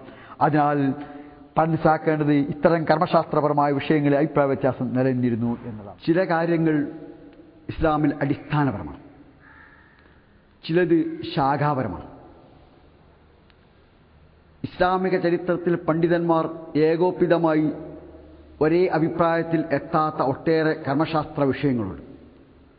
അവയാണ് ശാഖാപരമായി ഗണിക്കാറുള്ളത്. അവയുടെ കാര്യത്തിൽ വ്യത്യസ്തമായ നിലപാട് സ്വീകരിക്കുന്നത് അനുചിതമോ ആക്ഷേപാർഹമോ അല്ല. സുബഹിയിലെ കുനൂത്ത്, വെള്ളിയാഴ്ച ദിവസത്തെ 2 ബാങ്ക്, തറാവീഹ് റക്അത്തുകളുടെ എണ്ണം, സ്ത്രീകളുടെ ജുമാ ജമാഅത്ത് പോലുള്ള വിഷയങ്ങൾ ഇതിനുദാഹരണമാണ്. ഇത്തരം കാര്യങ്ങളിൽ കേരളത്തിലെ മുജാഹിദുകളും ലോക സലഫികളും തമ്മിൽ മാത്രമല്ല, കേരളത്തിലെ മുജാഹിദുകൾക്കിടയിൽ തന്നെ വളരെ വ്യത്യസ്തമായ അഭിപ്രായമാണുള്ളത് എന്ന് നാം മനസ്സിലാക്കുകയുണ്ടായി. സ്ത്രീകൾക്ക് ജുമാ നിർബന്ധമാണ് എന്ന് വിശ്വസിക്കുന്ന മുജാഹിദ് സഹോദരന്മാരുണ്ട്. അതല്ല, അവർക്കത് സുന്നത്തേ ഉള്ളൂ എന്ന് വിശ്വസിക്കുന്നവരുണ്ട്. സുന്നത്തുമില്ല, ഹലാൽ മാത്രമാണ് എന്ന് വിശ്വസിക്കുന്നവരുമുണ്ട്. അപ്രകാരം തന്നെ തറാവീഹ് റക്അത്തുകളുടെ എണ്ണത്തിൽ കണിശ പുലർത്തണമെന്ന് വിശ്വസിക്കുന്നവരുണ്ട്. അത് വേണ്ട എന്ന് വിശ്വസിക്കുന്നവരുണ്ട്. സുബഹിക്ക് കുനൂത്ത് ഓതുന്ന പള്ളിയിൽ അത്തരം ഇമാമുകളെ തുടർന്ന് നമസ്കരിക്കരുത് എന്ന് ഫത്വ നൽകിയ മുജാഹിദ് പണ്ഡിതന്മാരുണ്ട്. അവരെ തുടർന്ന് നമസ്കരിക്കാം, പക്ഷേ കുനൂത്തിൽ അവരെ പിന്തുടരുത് എന്ന് പറഞ്ഞവരുണ്ട്. ഉമർ മൗലവിയെ പോലെയുള്ള പണ്ഡിതന്മാർ ഇമാമ കുനൂത്ത് ഓതുമ്പോൾ അത് ഓതാവുന്നതിൽ വിരോധമില്ല എന്ന് അഭിപ്രായപ്പെട്ടവരാണ്. നമസ്കാരാനന്തരമുള്ള കൂട്ടുപ്രാർത്ഥനയും ഇതേ ഗണത്തിൽപ്പെടുന്നു. തീർച്ചയായും നമസ്കാര ശേഷമുള്ള കൂട്ടുപ്രാർത്ഥന നിഷിദ്ധമാണെന്നോ അത് ചെയ്യുന്ന നരകാവകാശികളായിത്തീരുന്ന കാര്യമാണെന്നോ ആരും അഭിപ്രായപ്പെടാറില്ല. സ്വയം പ്രാർത്ഥിക്കാൻ പോലും കഴിയാത്ത സാധാരണ സമൂഹം ധാരാളമായി മുസ്ലിങ്ങളിൽ വളർന്നു വന്നൊരു സാഹചര്യത്തിലാണ് നമസ്കാരാന്തരമുള്ള കൂട്ടുപ്രാർത്ഥന എന്ന സമ്പ്രദായമുണ്ടായത്. സ്വയം പ്രാർത്ഥിക്കാൻ കഴിയാത്തൊരു സമൂഹത്തിന് ഇത്തരം സംഘപ്രാർത്ഥനകളിലൂടെ കാര്യം നിർവഹിക്കാൻ കഴിയുമ്പോൾ അത് നിഷിദ്ധമാണെന്നോ അത് കറാഹത്താണെന്നോ അതിൻ്റെ പേരിൽ ആരെങ്കിലും ശിക്ഷാർഹരാകുമെന്നോ അഭിപ്രായപ്പെട്ട ഒരൊറ്റ പണ്ഡിതനെയും നമുക്ക് ലോകതലത്തിൽ കാണുക സാധ്യമല്ല. റബീഉൽ അവ്വൽ 12-ന് പ്രത്യേകമായി പ്രവാചകൻ സ്വലസമയെ പരിചയപ്പെടുത്തുന്ന നബിദിനാഘോഷങ്ങൾ സംഘടിപ്പിക്കാമോ ഇല്ലയോ എന്ന കാര്യത്തിലും മുജാഹിദ് സഹോദരന്മാർക്കിടയിൽ അഭിപ്രായ വ്യത്യാസമുണ്ട്. ഇത്തരം കർമ്മശാസ്ത്ര വിഷയങ്ങളെക്കുറിച്ച് യഥാർത്ഥത്തിൽ മുജാഹിദുകളായ പൂർവ്വ പണ്ഡിതന്മാർ പുലർത്തിയിരുന്ന നിലപാട് എന്തായിരുന്നു എന്ന് നമുക്ക് മനസ്സിലാക്കുവാൻ കഴിയും. ജമാഅത്തെ ഇസ്ലാമി പുലർത്തിയതുപോലെ തന്നെ ശാഖാപരമായ ഇത്തരം വിഷയങ്ങളിൽ വ്യത്യസ്തമായ അഭിപ്രായം സ്വീകരിക്കുന്നതിൽ വിരോധമില്ലെന്നും അതിൻ്റെ പേരിൽ വാദവിവാദങ്ങൾ നടത്തുന്നത് ശരിയല്ല എന്നുമാണ് മുജാഹിദ് പ്രസ്ഥാനത്തിൻ്റെ സ്ഥാപക നേതാക്കളിൽ ഏറെ പ്രമുഖനായ മർഹൂം EK മൗലവി സാഹിബ് വ്യക്തമാക്കിയത്. അദ്ദേഹം എഴുതുന്നു, നാം അന്യോന്യം കലഹിച്ചും വഴക്കടിച്ചും നമ്മുടെ ശക്തിയെ നശിപ്പിക്കുകയല്ലേ ചെയ്യുന്നത്. അതും മതത്തിൻ്റെ പേരിലാണെന്ന് വരുമ്പോൾ അതെത്ര പരിതാപകരം. അഭിപ്രായ വ്യത്യാസം മനുഷ്യജന്മത്തോടുകൂടി തന്നെ ജന്മമെടുത്തൊരു ഗുണമാണ്. അത് ഇന്ന് വരെ നിലനിന്നു പോന്നിട്ടുണ്ട്, ഇനിയും അത് നിലനിൽക്കുകയും ചെയ്യും. ഓരോ ആൾക്കും അയാളുടെ അഭിപ്രായങ്ങൾ തുറന്നു പറയുവാനും ന്യായവും ഉത്തമവുമായ മാർഗത്തിലൂടെ സ്ഥാപിക്കുവാനുമുള്ള സ്വാതന്ത്ര്യമുണ്ട്.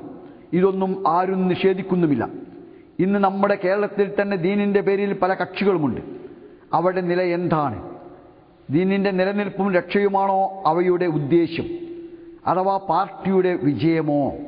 ഓരോ കക്ഷിയും അവരുടെ പ്രസംഗങ്ങളിലും പ്രബന്ധങ്ങളിലും എതിർ കക്ഷിയെ മൊത്തമായും പ്രമുഖാംഗങ്ങളുടെ പേരെടുത്ത് പറഞ്ഞുകൊണ്ടും കാഫറാക്കുന്ന ആ കാഴ്ച എത്ര ലജ്ജാവഹം!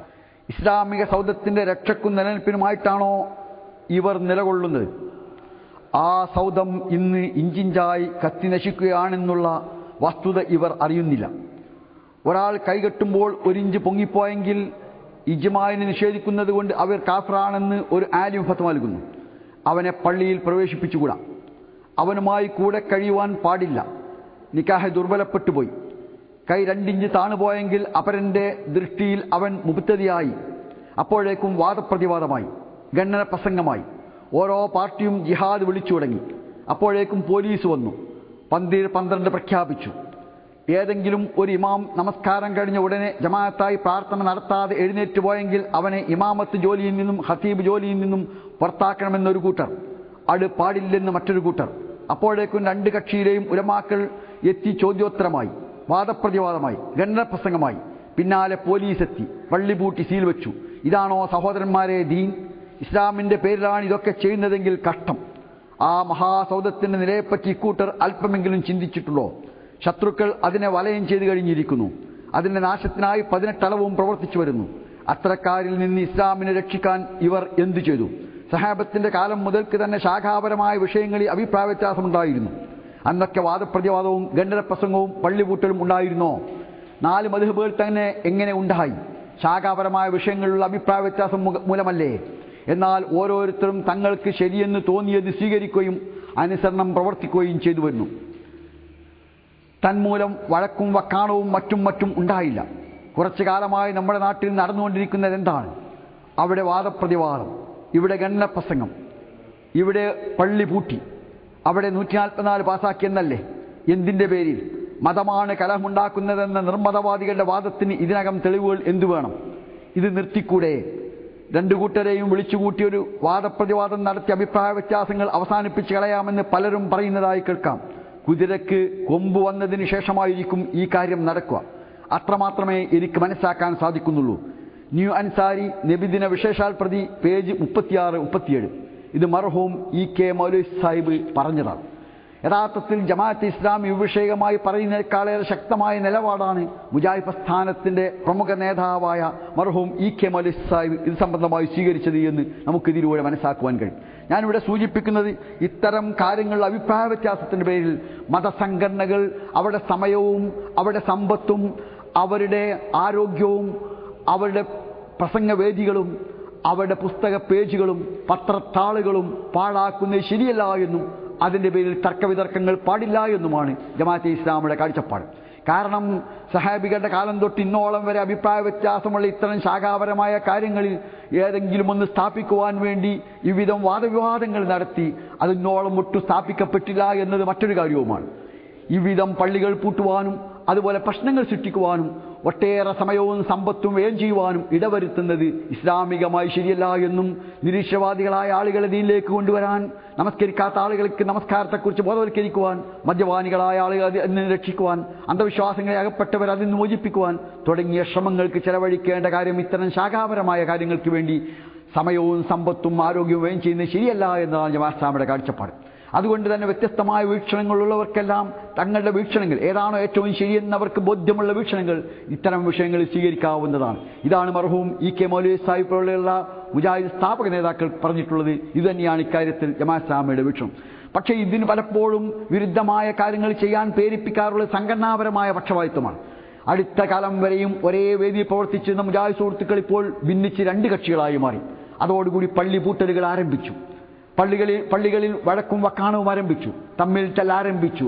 മാത്രമല്ല പലപ്പോഴും അക്രമ പ്രവർത്തനങ്ങളിൽ പരസ്പരം മുഴുകുന്നു, കോടതികൾ കയറി കേസുകൾ കൊടുക്കുന്നു, മതസ്ഥാപനങ്ങൾ പൂട്ടുന്നു. ഇങ്ങനെയുള്ള അവസ്ഥയിലേക്ക് എത്തുവാൻ എന്താണ് കാരണമെന്ന് ആലോചിക്കേണ്ടതുണ്ട്.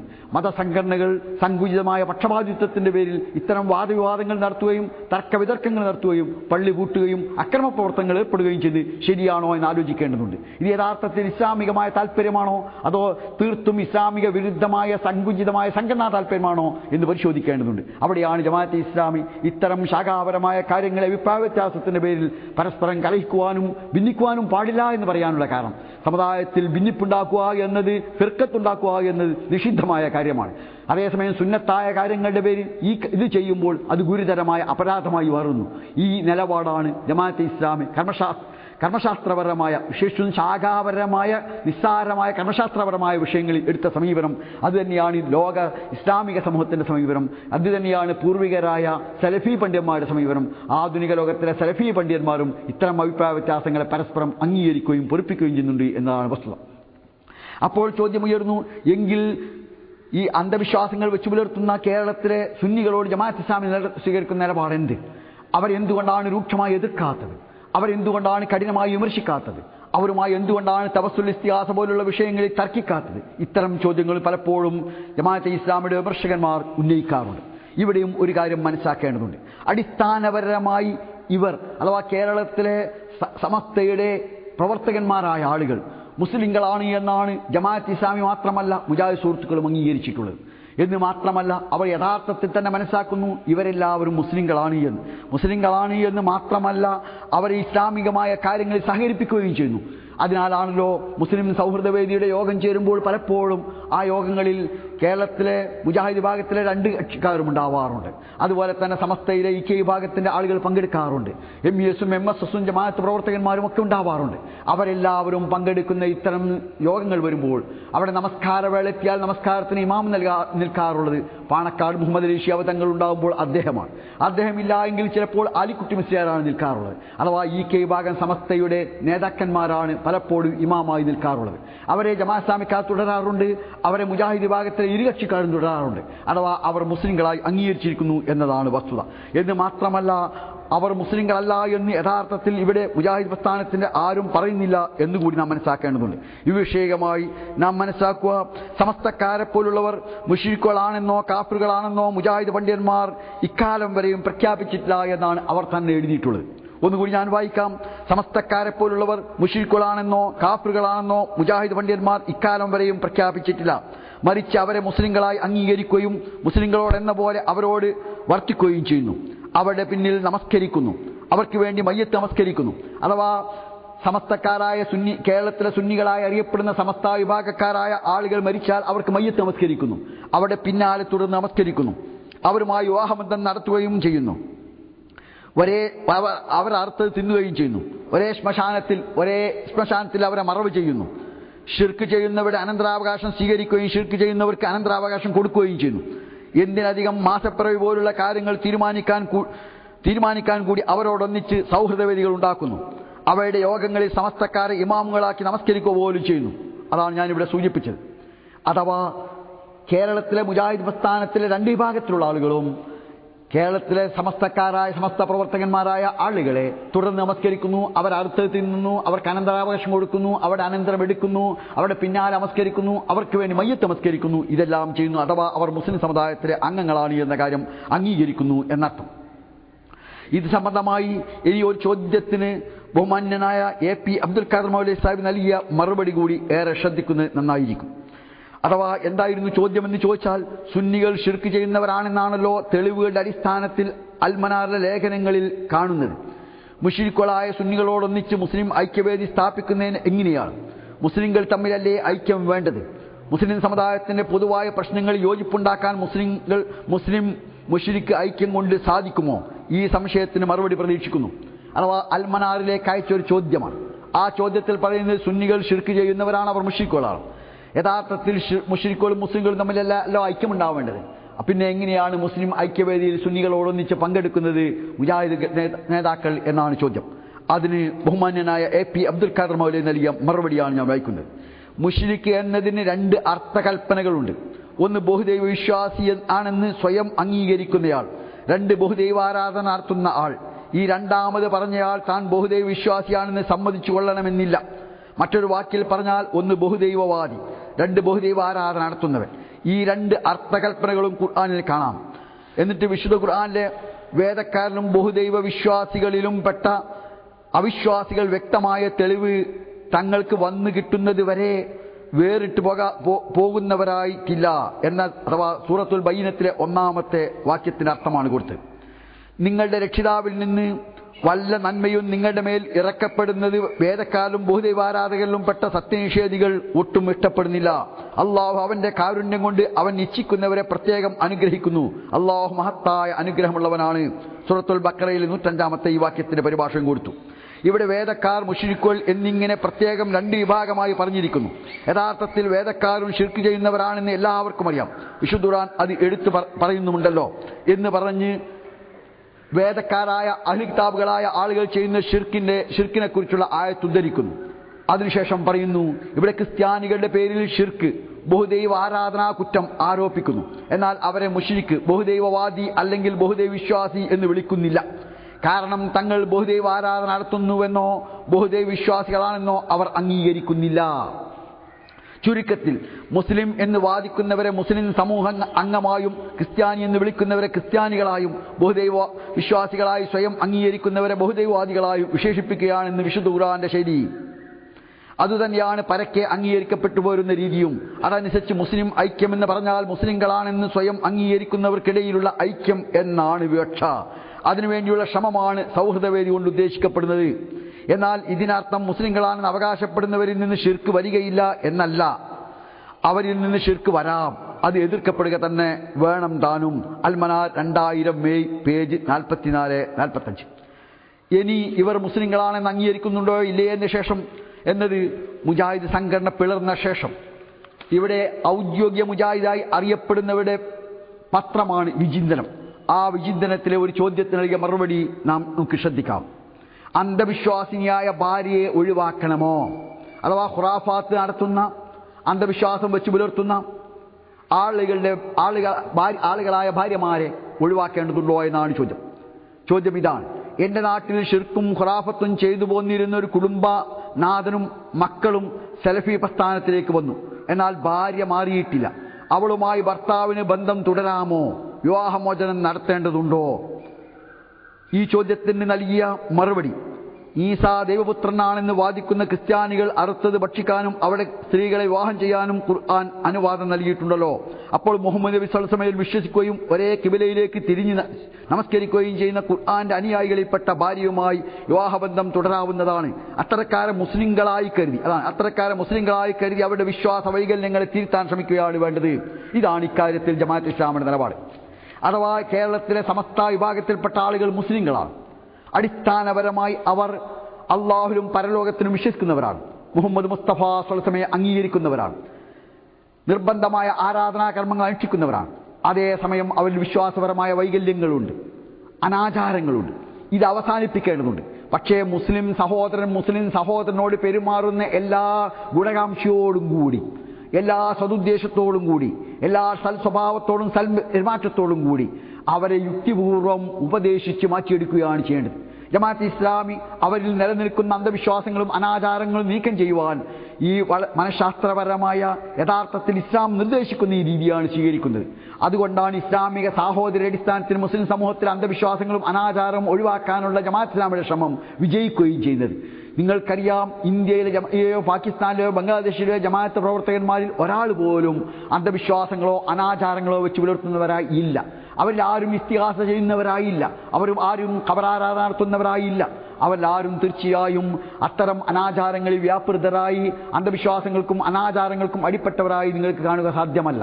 അതോടൊപ്പം ജമാഅത്തെ ഇസ്ലാമി ഇത്തരം അന്ധവിശ്വാസങ്ങളിൽ നിന്ന് ജനങ്ങളെ രക്ഷിക്കാൻ വേണ്ടി ചെയ്യുന്ന കാര്യം വളരെ ബോധവൽക്കരിക്കാൻ പറ്റുന്ന ഉത്തമമായ ഗ്രന്ഥങ്ങൾ എഴുതുക, സദ്വേഷത്തോടുകൂടി കാര്യങ്ങൾ അവരെ പറഞ്ഞു ധരിപ്പിക്കുക എന്നതാണ്. ജമാഅത്തെ ഇസ്ലാമിയുടെ മലയാളത്തിലുള്ള പ്രസിദ്ധീകരണ വിഭാഗം തന്നെ ഖബറാരാധന എന്ന പുസ്തകം പ്രസിദ്ധീകരിച്ചിട്ടുണ്ട്.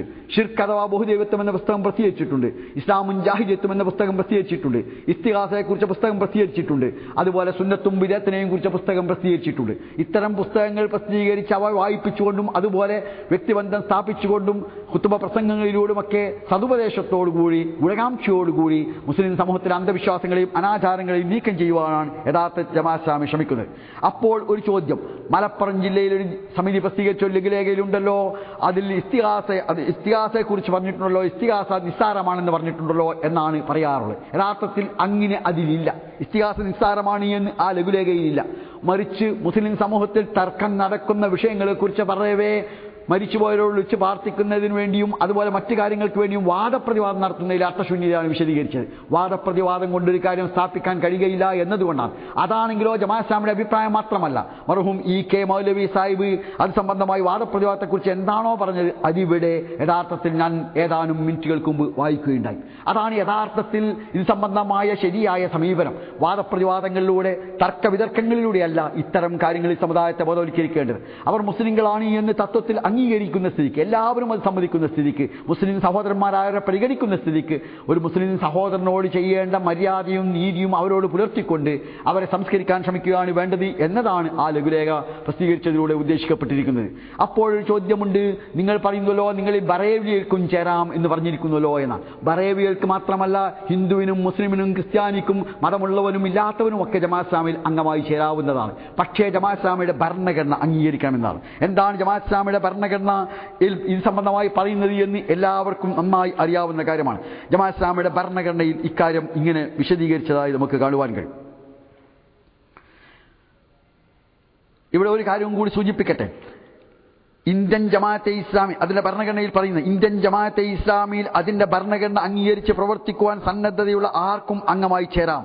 അങ്ങനെ സന്നദ്ധരായി മുന്നോട്ട് വരുന്ന ആരെയും അവരുടെ നിലപാട് സത്യസന്ധമാണെന്ന് ബോധ്യമായാൽ അംഗമായി ചേർക്കുകയും ചെയ്യും. അഥവാ ജമാഅത്തെ ഇസ്ലാമിയുടെ ഭരണഘടന വ്യക്തമാക്കും വിധം ജീവിക്കാമെന്ന് ഉറപ്പുള്ള ഏതൊരു ഇന്ത്യക്കാരനെയും അംഗമായി സ്വീകരിക്കും എന്നർത്ഥം. ഇക്കാര്യം അതിന്റെ ഭരണഘടന തന്നെ ഇങ്ങനെ വ്യക്തമാക്കിയിട്ടുണ്ട്. സ്ത്രീ പുരുഷ വ്യത്യാസമോ ജാതി വർഗഭേദമോ കൂടാതെ ഇന്ത്യൻ യൂണിയനിലെ ഏത് പൗരനും താഴെ വിവരിക്കുന്ന നിബന്ധനകളോടുകൂടി ഇന്ത്യൻ ജമാഅത്തെ ഇസ്ലാമിൽ അംഗമാകാവുന്നതാണ്. ഗണ്ണിക 6. അഹ്ലെ ഹദീസിനോ ബറേൽവിക്കോ ദയൂബന്ദിക്കോ കമ്മ്യൂണിസ്റ്റുകാരനോ നിരീശ്വരവാദിക്കോ ഹിന്ദുവിനോ ക്രിസ്ത്യാനിക്കോ ആർക്കും ജമാഅത്തെ ഇസ്ലാമിൽ അംഗമാകാമെന്ന് ഇത് വ്യക്തമാക്കുന്നു. അതിന്റെ ഭരണഘടന അനുസരിച്ച് ജീവിക്കണമെന്ന് മാത്രം. അംഗത്വത്തിനുള്ള ഒന്നാമത്തെ നിബന്ധന ഭരണഘടന ഇങ്ങനെയാണ് വ്യക്തമാക്കുന്നത്. ലാ ഇലാഹ ഇല്ലല്ലാഹ് മുഹമ്മദുർ റസൂലുള്ളാഹ് എന്ന ആദർശം അതിന്റെ വിശദീകരണ സഹിതം ഗണ്ണിക 3 പറഞ്ഞത് അനുസരിച്ച് ഗ്രഹിച്ച ശേഷം അതുതന്നെയാണ് തന്റെ ആദർശമെന്ന് സാക്ഷ്യം വഹിക്കുക. ഗണ്ണിക 6 1. എന്താണ് ഗണ്ണിക 3 വിശദീകരണം? അതിവിധമാണ്. 1. അല്ലാഹു അല്ലാതെ മറ്റാരെയും രക്ഷാകർത്താവായോ കൈകാര്യകർത്താവായോ ആവശ്യങ്ങൾ നിറവേറ്റുന്നവനായോ ബുദ്ധിമുട്ടുകൾ തീർക്കുന്നവനോ സങ്കടങ്ങൾ കേൾക്കുന്നവനോ സംരക്ഷിക്കുന്നവനോ സഹായിക്കുന്നവനോ ആയി ധരിക്കാതിരിക്കുക. കാരണം മറ്റാരുടെയും പക്കലും യഥാർത്ഥത്തിൽ യാതൊരു അധികാരശക്തിയും ഇല്ല തന്നെ. അപ്പോൾ തങ്ങളുടെ സഹായിയായി, തങ്ങളുടെ രക്ഷകനായി, ബുദ്ധിമുട്ടുകൾ തീർക്കുന്നവനായി, സങ്കടങ്ങൾ കേൾക്കുന്നവനായി, സംരക്ഷിക്കുന്നവനായി അല്ലാഹു അല്ലാതെ ആരുമില്ല എന്ന് അംഗീകരിക്കുന്ന ആളിൽ പിന്നെ എങ്ങനെയാണ് ശിർക്കുണ്ടാവുക? എങ്ങനെയാണ് അയാളിൽ ഇസ്തിഗാസയുടെ അംശമുണ്ടാവുക? എങ്ങനെയാണ് അയാളിൽ അള്ളാഹുവിൽ പങ്കു ചേർക്കുന്നതിന് നേരിയ അംശമെങ്കിലും ഉണ്ടാവുക? ഒരാൾ ജമാഅത്തെ ഇസ്ലാമിൽ അംഗമാകണമെങ്കിൽ എന്താണ് ചെയ്യേണ്ടത് എന്ന് വ്യക്തമായി പറഞ്ഞിട്ടുണ്ട്. അത് ജമാഅത്തെ ഇസ്ലാമിയുടെ ഭരണഘടന വിശദീകരിക്കുന്ന കാര്യങ്ങൾ അംഗീകരിച്ചുകൊണ്ട് പ്രവർത്തിക്കാൻ സന്നദ്ധമാണെന്ന് സ്വയം തീരുമാനിക്കുകയും അത് പ്രഖ്യാപിക്കുകയും അവർ ആ പ്രഖ്യാപിച്ച ആളുകൾ അവ്വിധമാണെന്ന് ജമാഅത്ത് നേതൃത്വത്തിന് ബോധ്യമാവുകയും ചെയ്യുമ്പോഴാണ് ഒരാളെ അംഗമാക്കി ചേർക്കുക. ആ അംഗമായി ചേരുന്ന ആൾ ലാ ഇലാഹ ഇല്ലല്ലാഹ് മുഹമ്മദ് റസൂലുള്ളാഹി എന്ന് അംഗീകരിക്കേണ്ടതുണ്ട്. അതിൽ ലാ ഇലാഹ ഇല്ലല്ലാഹയുടെ താല്പര്യമായി ഒന്നാമതായി തന്നെ വിശദീകരിച്ചത് ഏതൊരു അന്ധവിശ്വാസിയെയും എല്ലാ അന്ധവിശ്വാസങ്ങളെയും മോചിപ്പിക്കുമാർ അള്ളാഹുവോട് മാത്രം സഹായം തേടുക, അവനെ മാത്രം ബരമേൽപ്പിക്കുക, അവനെ മാത്രം രക്ഷകനായി കാണുക, ബുദ്ധിമുട്ടുകൾ തീർക്കുന്നവനായി അവനെ മാത്രം പരിഗണിക്കുക. അങ്ങനെ അള്ളാഹുവിൽ ബരമേൽപ്പിക്കുന്ന എല്ലാ അർത്ഥത്തിലും ബരമേൽപ്പിക്കാൻ സന്നദ്ധരാകുന്നവരെ മാത്രമേ ജമാഅത്ത് ഇസ്ലാമി അംഗമായി ചേർക്കുകയുള്ളൂ എന്നർത്ഥം. 2. അള്ളാഹു ഒഴിച്ച് മറ്റാരെയും ലാഭനഷ്ടങ്ങൾ ഏൽപ്പിക്കുന്നവരായി കരുതാതിരിക്കുക, മറ്റാരോടും ഭക്തി കാണിക്കാതിരിക്കുക, മറ്റാരെയും ഭയപ്പെടാതിരിക്കുക, മറ്റാരിലും തന്നെത്താൻ അർപ്പിക്കാതിരിക്കുക, മറ്റാരോടും പ്രതീക്ഷകൾ ബന്ധപ്പെടുത്താതിരിക്കുക. കാരണം സകല അധികാരങ്ങളുടെയും ഉടമസ്ഥൻ വാസ്തവത്തിൽ അള്ളാഹു മാത്രമാകുന്നു. ബറേൽവികൾക്ക് ഈ ഭരണഘടന അംഗീകരിച്ചാൽ ജമാഅത്ത് ഇസ്ലാമിൽ അംഗത്വം നൽകുന്നതിനെ ഏത് മുജാഹിദ് സുഹൃത്തുക്കാണ് എതിർക്കാൻ കഴിയുക? ബറേൽവിയിൽ ജമാഅത്ത് ഇസ്ലാമിൽ അംഗമായി പ്രവർത്തിക്കാമെന്ന് ജമാഅത്ത് ഇസ്ലാമി പറയുമ്പോൾ ഏതൊരാൾക്കും ജമാഅത്ത് ഇസ്ലാമിൽ അംഗമായി പ്രവർത്തിക്കാം. പക്ഷേ അവരുടെ ജമാഅത്ത് ഇസ്ലാമിയുടെ ഭരണഘടന അംഗീകരിക്കണം. ആ ഭരണഘടന ആദർശമായി പറഞ്ഞ് ലാ ഇലാഹ ഇല്ലല്ലാഹ് മുഹമ്മദ് റസൂലുള്ളാഹി എന്നതാണ്. ആ ലാ ഇലാഹ ഇല്ലല്ലാഹ് അതിന്റെ വിശദീകരണങ്ങളോടുകൂടി സ്വീകരിച്ചുകൊണ്ട് മാത്രമേ അംഗമാകാൻ പറ്റുകയുള്ളൂ. ആ വിശദീകരണത്തിൽ രണ്ടാമതായി പറഞ്ഞത് ഒന്നുകൂടി വായിക്കട്ടെ. അള്ളാഹു ഒഴിച്ച് മറ്റാരെയും ലാഭനഷ്ടങ്ങൾ ഏൽപ്പിക്കുന്നവരായി കരുതാതിരിക്കുക, മറ്റാരോടും ഭക്തി കാണിക്കാതിരിക്കുക, മറ്റാരെയും ഭയപ്പെടാതിരിക്കുക, മറ്റാരിലും തന്നെത്താൻ അർപ്പിക്കാതിരിക്കുക, മറ്റാരോടും പ്രതീക്ഷകൾ ബന്ധപ്പെടുത്താതിരിക്കുക. കാരണം സകല അധികാരങ്ങളുടെയും ഉടമസ്ഥൻ വാസ്തവത്തിൽ അള്ളാഹു മാത്രമാകുന്നു. 3, അള്ളാഹു അല്ലാതെ മറ്റാരെയും ആരാധിക്കാതിരിക്കുക, മറ്റാരുടെ പേരിലും നേർച്ച നേരാതിരിക്കുക. അഥവാ ഒരാൾ ജമാഅത്ത് ഇസ്ലാമിൽ അംഗമാകണമെങ്കിൽ അള്ളാഹു അല്ലാത്ത ആരുടെയും പേരിൽ നേർച്ച നേരാതിരിക്കണം, അള്ളാഹു അല്ല മറ്റാരെയും ആരാധിക്കാതിരിക്കണം, മറ്റാരുടെ മുമ്പിലും തലകുനിക്കാതിരിക്കുക. ചുരുക്കത്തിൽ ബഹുദൈവ വിശ്വാസികൾ തങ്ങളുടെ ആരാധ്യരായി പുലർത്തി വരാറുള്ള യാതൊരു ഇടപാടും മറ്റുള്ളവരുമായി നടത്താതിരിക്കുക. കാരണം അള്ളാഹു മാത്രമാണ് ആരാധനക്കർഹം. 4, അള്ളാഹുവോടല്ലാതെ മറ്റാരോടും പ്രാർത്ഥിക്കാതിരിക്കുക, മറ്റാരോടും അഭയം തേടാതിരിക്കുക. അള്ളാഹു അല്ലാതെ ആരോടും പ്രാർത്ഥിക്കാതിരിക്കുക. അതിനാൽ ബദരീങ്ങളോട് പ്രാർത്ഥിക്കുന്നവർക്ക്, മൊയ്തീൻ ഷെയ്ഖിനോട് പ്രാർത്ഥിക്കുന്നവർക്ക്, അല്ലെങ്കിൽ മറ്റാരെങ്കിലും ആളുകളോട് പ്രാർത്ഥിക്കുന്നവർക്ക് ജമാഅത്ത് ഇസ്ലാമിൽ അംഗമാകാൻ സാധ്യമല്ല. ജമാഅത്ത് ഇസ്ലാമിയുടെ ഭരണഘടന അംഗീകരിക്കേണ്ടതുണ്ട്. ആ ഭരണയുടെ അടിസ്ഥാന ആദർശം ലാ ഇലാഹ ഇല്ലല്ലാഹ്. ആ ലാ ഇലാഹ ഇല്ലല്ലാഹയുടെ വിശദീകരണത്തിൽ 4-മതായി പറയുന്നത് അള്ളാഹുവോടല്ലാതെ മറ്റാരോടും പ്രാർത്ഥിക്കാതിരിക്കുക, മറ്റാരോടും അഭയം തേടാതിരിക്കുക, മറ്റാരെയും സഹായത്തിന് വിളിക്കാതിരിക്കുക, ശുപാർശ മുഖേന ദൈവവിധിയെ മാറ്റാൻ കഴിയുന്ന വിധം ദൈവിക നിയമന്ത്രണത്തിൽ പ്രവേശനം സ്വാധീന ശക്തിയുള്ളവരായി ആരെയും ഗണിക്കാതിരിക്കുക. അഥവാ മൊയ്തീൻ ഷെയ്ഖിനെയോ അല്ലെങ്കിൽ ബദരീങ്ങളെയോ അല്ലെങ്കിൽ മറ്റാരെയോ വിളിച്ചാൽ അവർ അള്ളാഹുവിൽ സ്വാധീനിച്ച് അവന്റെ വിധിയെ സ്വാധീനിക്കുമെന്ന് വിശ്വസിക്കുന്നവർക്ക് ഒരിക്കലും ജമാഅത്ത് ഇസ്ലാമിൽ അംഗമായി ചേരുക സാധ്യമല്ല. അതാണ് ഇവിടെ പറഞ്ഞത്. മറ്റാരെയും കഴിയുന്ന വിധം ദൈവിക നിയമന്ത്രണത്തിൽ പ്രവേശനവും സ്വാധീന ശക്തിയുമുള്ളതായി ആരെയും ഗണിക്കാതിരിക്കുക. കാരണം സകലരും മലക്കുകളോ അമ്പിയാവോ ഔലിയാവോ ആരു തന്നെയാണെങ്കിലും ശരി അള്ളാഹുവിന്റെ സാമ്രാജ്യത്തിൽ അധികാരമില്ലാത്ത പ്രജകൾ മാത്രമാവുന്നു. അതിനാൽ ഔലിയാക്കൾ ഉൾപ്പെടെ ആർക്കും അള്ളാഹുവിന്റെ അടുത്ത് പ്രത്യേക ശുപാർശ ചെയ്യാനും അള്ളാഹിന്റെ വിധിയെ മാറ്റിമറിക്കാനും കഴിവില്ല എന്ന് വിശ്വസിക്കുന്നവർക്ക് ജമാഅത്ത് ഇസ്ലാമിൽ അംഗമാകാൻ കഴിയുള്ളൂ. ഇത്തരം ആളുകൾക്ക് അംഗത്വം നൽകുന്നതിൽ എന്താണ് എന്റെ മുജാഹിദ് സുഹൃത്തുക്കൾ തെറ്റ് കാണുന്നത്, അബദ്ധം കാണുന്നത്? അതിലെയാണ് പിഴവുള്ളത്. 5, അള്ളാഹു ഒഴിച്ച് മറ്റാരെയും ആധിപത്യത്തിന്റെ ഉടമസ്ഥനോ അധീശാധിപതിയോ ആയി കരുതാതിരിക്കുക. സ്വാധികാരപ്രകാരം കൽപ്പിക്കുവാനും നിരോധിക്കുവാനും അർഹരായി മറ്റാരെയും അംഗീകരിക്കാതിരിക്കുക. മറ്റാരെയും സ്വതന്ത്ര നിയമനിർമ്മാതാവും ശാരിയും ആയി സ്വീകരിക്കാതിരിക്കുക. ഏക അള്ളാഹുവിനുള്ളതോ അവന്റെ നിയമത്തിന് വിധേയമായതോ അല്ലാത്ത ഏതുവിധ അനുസരണങ്ങളെയും ശരിയെന്ന് അംഗീകരിക്കുന്നതിന് നിഷേധിക്കുക. കാരണം തന്റെ രാജ്യത്തിന്റെ ന്യായമായ ഏക ഉടമസ്ഥനും തന്റെ സൃഷ്ടികളുടെ ന്യായമായ ഏക വിധികർത്താവും അള്ളാഹു മാത്രമാകുന്നു. ഉടമസ്ഥതയ്ക്കും വിധികർത്തൃത്വത്തിനുമുള്ള അവകാശം വാസ്തവത്തിൽ അവനല്ലാതെ മറ്റാർക്കും സിദ്ധമല്ല തന്നെ. ഭരണഘടന ഗണ്ണിക 3, 1 മുതൽ 5 വരെ. ഇത് അംഗീകരിക്കുന്നവർക്കാണ് യഥാർത്ഥത്തിൽ ജമാഅത്തെ ഇസ്ലാമിയിൽ അംഗത്വം നൽകുക. ഇത് അംഗീകരിക്കും എന്ന് സ്വയം തീരുമാനിക്കുകയും പ്രഖ്യാപിക്കുകയും ചെയ്താൽ മാത്രമല്ല, അവർ ഇതനുസരിച്ച് ജീവിക്കുമെന്ന് തീരുമാനിക്കുകയും ചെയ്യുമ്പോൾ മാത്രമേ യഥാർത്ഥത്തിൽ ജമാഅത്ത് ഇസ്ലാമി അംഗത്വം നൽകുകയുള്ളൂ. ഇങ്ങനെയുള്ള ഒരാളിൽ എങ്ങനെയാണ് ഇസ്തിഗാസ ഉണ്ടാവുക, എങ്ങനെയാണ് അന്ധവിശ്വാസങ്ങൾ ഉണ്ടാവുക, എങ്ങനെയാണ് ഖുറാഫാത്തുകളും ബിദഅത്തുകളും ഉണ്ടാവുക? ഇത്തരക്കാരായ ആളുകൾക്ക് മാത്രമേ ജമാഅത്ത് ഇസ്ലാമിൽ അംഗത്വം നൽകുകയുള്ളൂ. അതുകൊണ്ട് ബറേവിൽക്ക് അംഗത്വം നൽകാമെന്ന് പറഞ്ഞ വാചകത്തെ എടുത്ത് ജമാഅത്ത് ഇസ്ലാമിൽ ഏത് അന്ധവിശ്വാസിക്കും അംഗത്വം നൽകാമെന്നതാണ് ജമാഅത്ത് നിലപാട് എന്ന ആരോപണം വ്യാജമാണ്. ജമാഅത്ത് ഇസ്ലാമി അംഗമാകണമെങ്കിൽ എന്റെ ഭരണഘടന അംഗീകരിക്കണം. ഭരണഘടനയിൽ എന്താണ് ഇസ്ലാമിന്റെ ആദർശമെന്ന് വിശദീകരിച്ചിട്ടുണ്ട്. അത് ഈ പറഞ്ഞതുപോലെയാണ് വിശദീകരിച്ചത്. ഇത് അംഗീകരിക്കുന്ന ഒരാളിൽ അന്ധവിശ്വാസത്തിന് നേരിയൊരു അംശം പോലും ഉണ്ടാവുകയില്ല എന്നല്ലേ ശരി. എന്നിട്ടും എന്റെ മുജാഹിദ് സഹോദരന്മാർ, സുഹൃത്തുക്കൾ നാട് നീളെ പ്രസംഗിച്ച് നടക്കുന്നു, ജമാഅത്തെ ഇസ്ലാമിൽ ഖബറാരാധകർക്ക് പ്രവേശിക്കാം, ജമാഅത്തെ ഇസ്ലാമിൽ ഇസ്തിഗാസ ചെയ്യുന്നവർക്ക് പ്രവേശിക്കാം എന്നൊക്കെ ജമാഅത്ത് ഇസ്ലാമിക്കാർ പറഞ്ഞിട്ടുണ്ട് എന്ന് യഥാർത്ഥത്തിൽ ജമാഅത്തിനെ കുറിച്ച് പ്രചരിപ്പിച്ച് നടത്തുന്നത് വ്യാജമല്ലേ? എന്തിനാണ് സഹോദരന്മാരെ ഒരു സംഘടനയോട് വിരോധമുണ്ടെങ്കിലും ആ സംഘടനയ്ക്ക് ഇടമേൽ തെറ്റായ കാര്യങ്ങൾ ആരോപിച്ചുകൊണ്ട് ഇത്തരത്തിലുള്ള നിലപാട് സ്വീകരിക്കുന്നത് എന്ന് എന്റെ പ്രിയപ്പെട്ട മുജാഹിദ് സഹോദരന്മാർ വീണ്ടും വിചാരം നടത്തേണ്ടതുണ്ട്. ഇത്തരം അബദ്ധമായ ധാരണകൾ തിരുത്താതിരിക്കുക എന്നത് യഥാർത്ഥത്തിൽ തന്നെ ഇസ്ലാമിക വിരുദ്ധമായ ഒരു കാര്യമല്ലേ എന്ന് മുജാഹിദ് സഹോദരന്മാർ ഇക്കാര്യം ആലോചിക്കണമെന്നാണ് എനിക്ക് പറയാനുള്ളത്. അവിധം തന്നെ ഉന്നയിക്കപ്പെടുന്ന മറ്റ് ആരോപണങ്ങളിൽ ഒന്നാണ് മൗദൂദ് സാഹിബിന്റെ ഖബറിനെ കുറിച്ച്. മൗദൂദ് സാഹിബിന്റെ ഖബർ കെട്ടിപ്പൊക്കിയെന്നും അവിടെ ചന്ദനത്തിരി കത്തിവെച്ച് വെക്കാറുണ്ട് എന്നും അതുപോലെ അവിടെ എല്ലാ ദിവസവും പുഷ്പം കൊണ്ടുപോയി വെക്കാറുണ്ട് എന്നും പുഷ്പാർച്ചന നടത്താറുണ്ട് എന്നുമൊക്കെ കേരളത്തിലെ എൻ്റെ ചില മുജാഹിദ് സുഹൃത്തുക്കൾ എഴുതുകയും പ്രസംഗിച്ച് നടക്കുകയും ചെയ്തു. കേരളീയരായ പല ആളുകളും സയ്യിദ് അബ്ദുൽ മൗദൂദിയുടെ ഖബറിടത്തിൽ പോയവരാണ്. അവർ അവിടെ സന്ദർശിച്ചവരാണ്.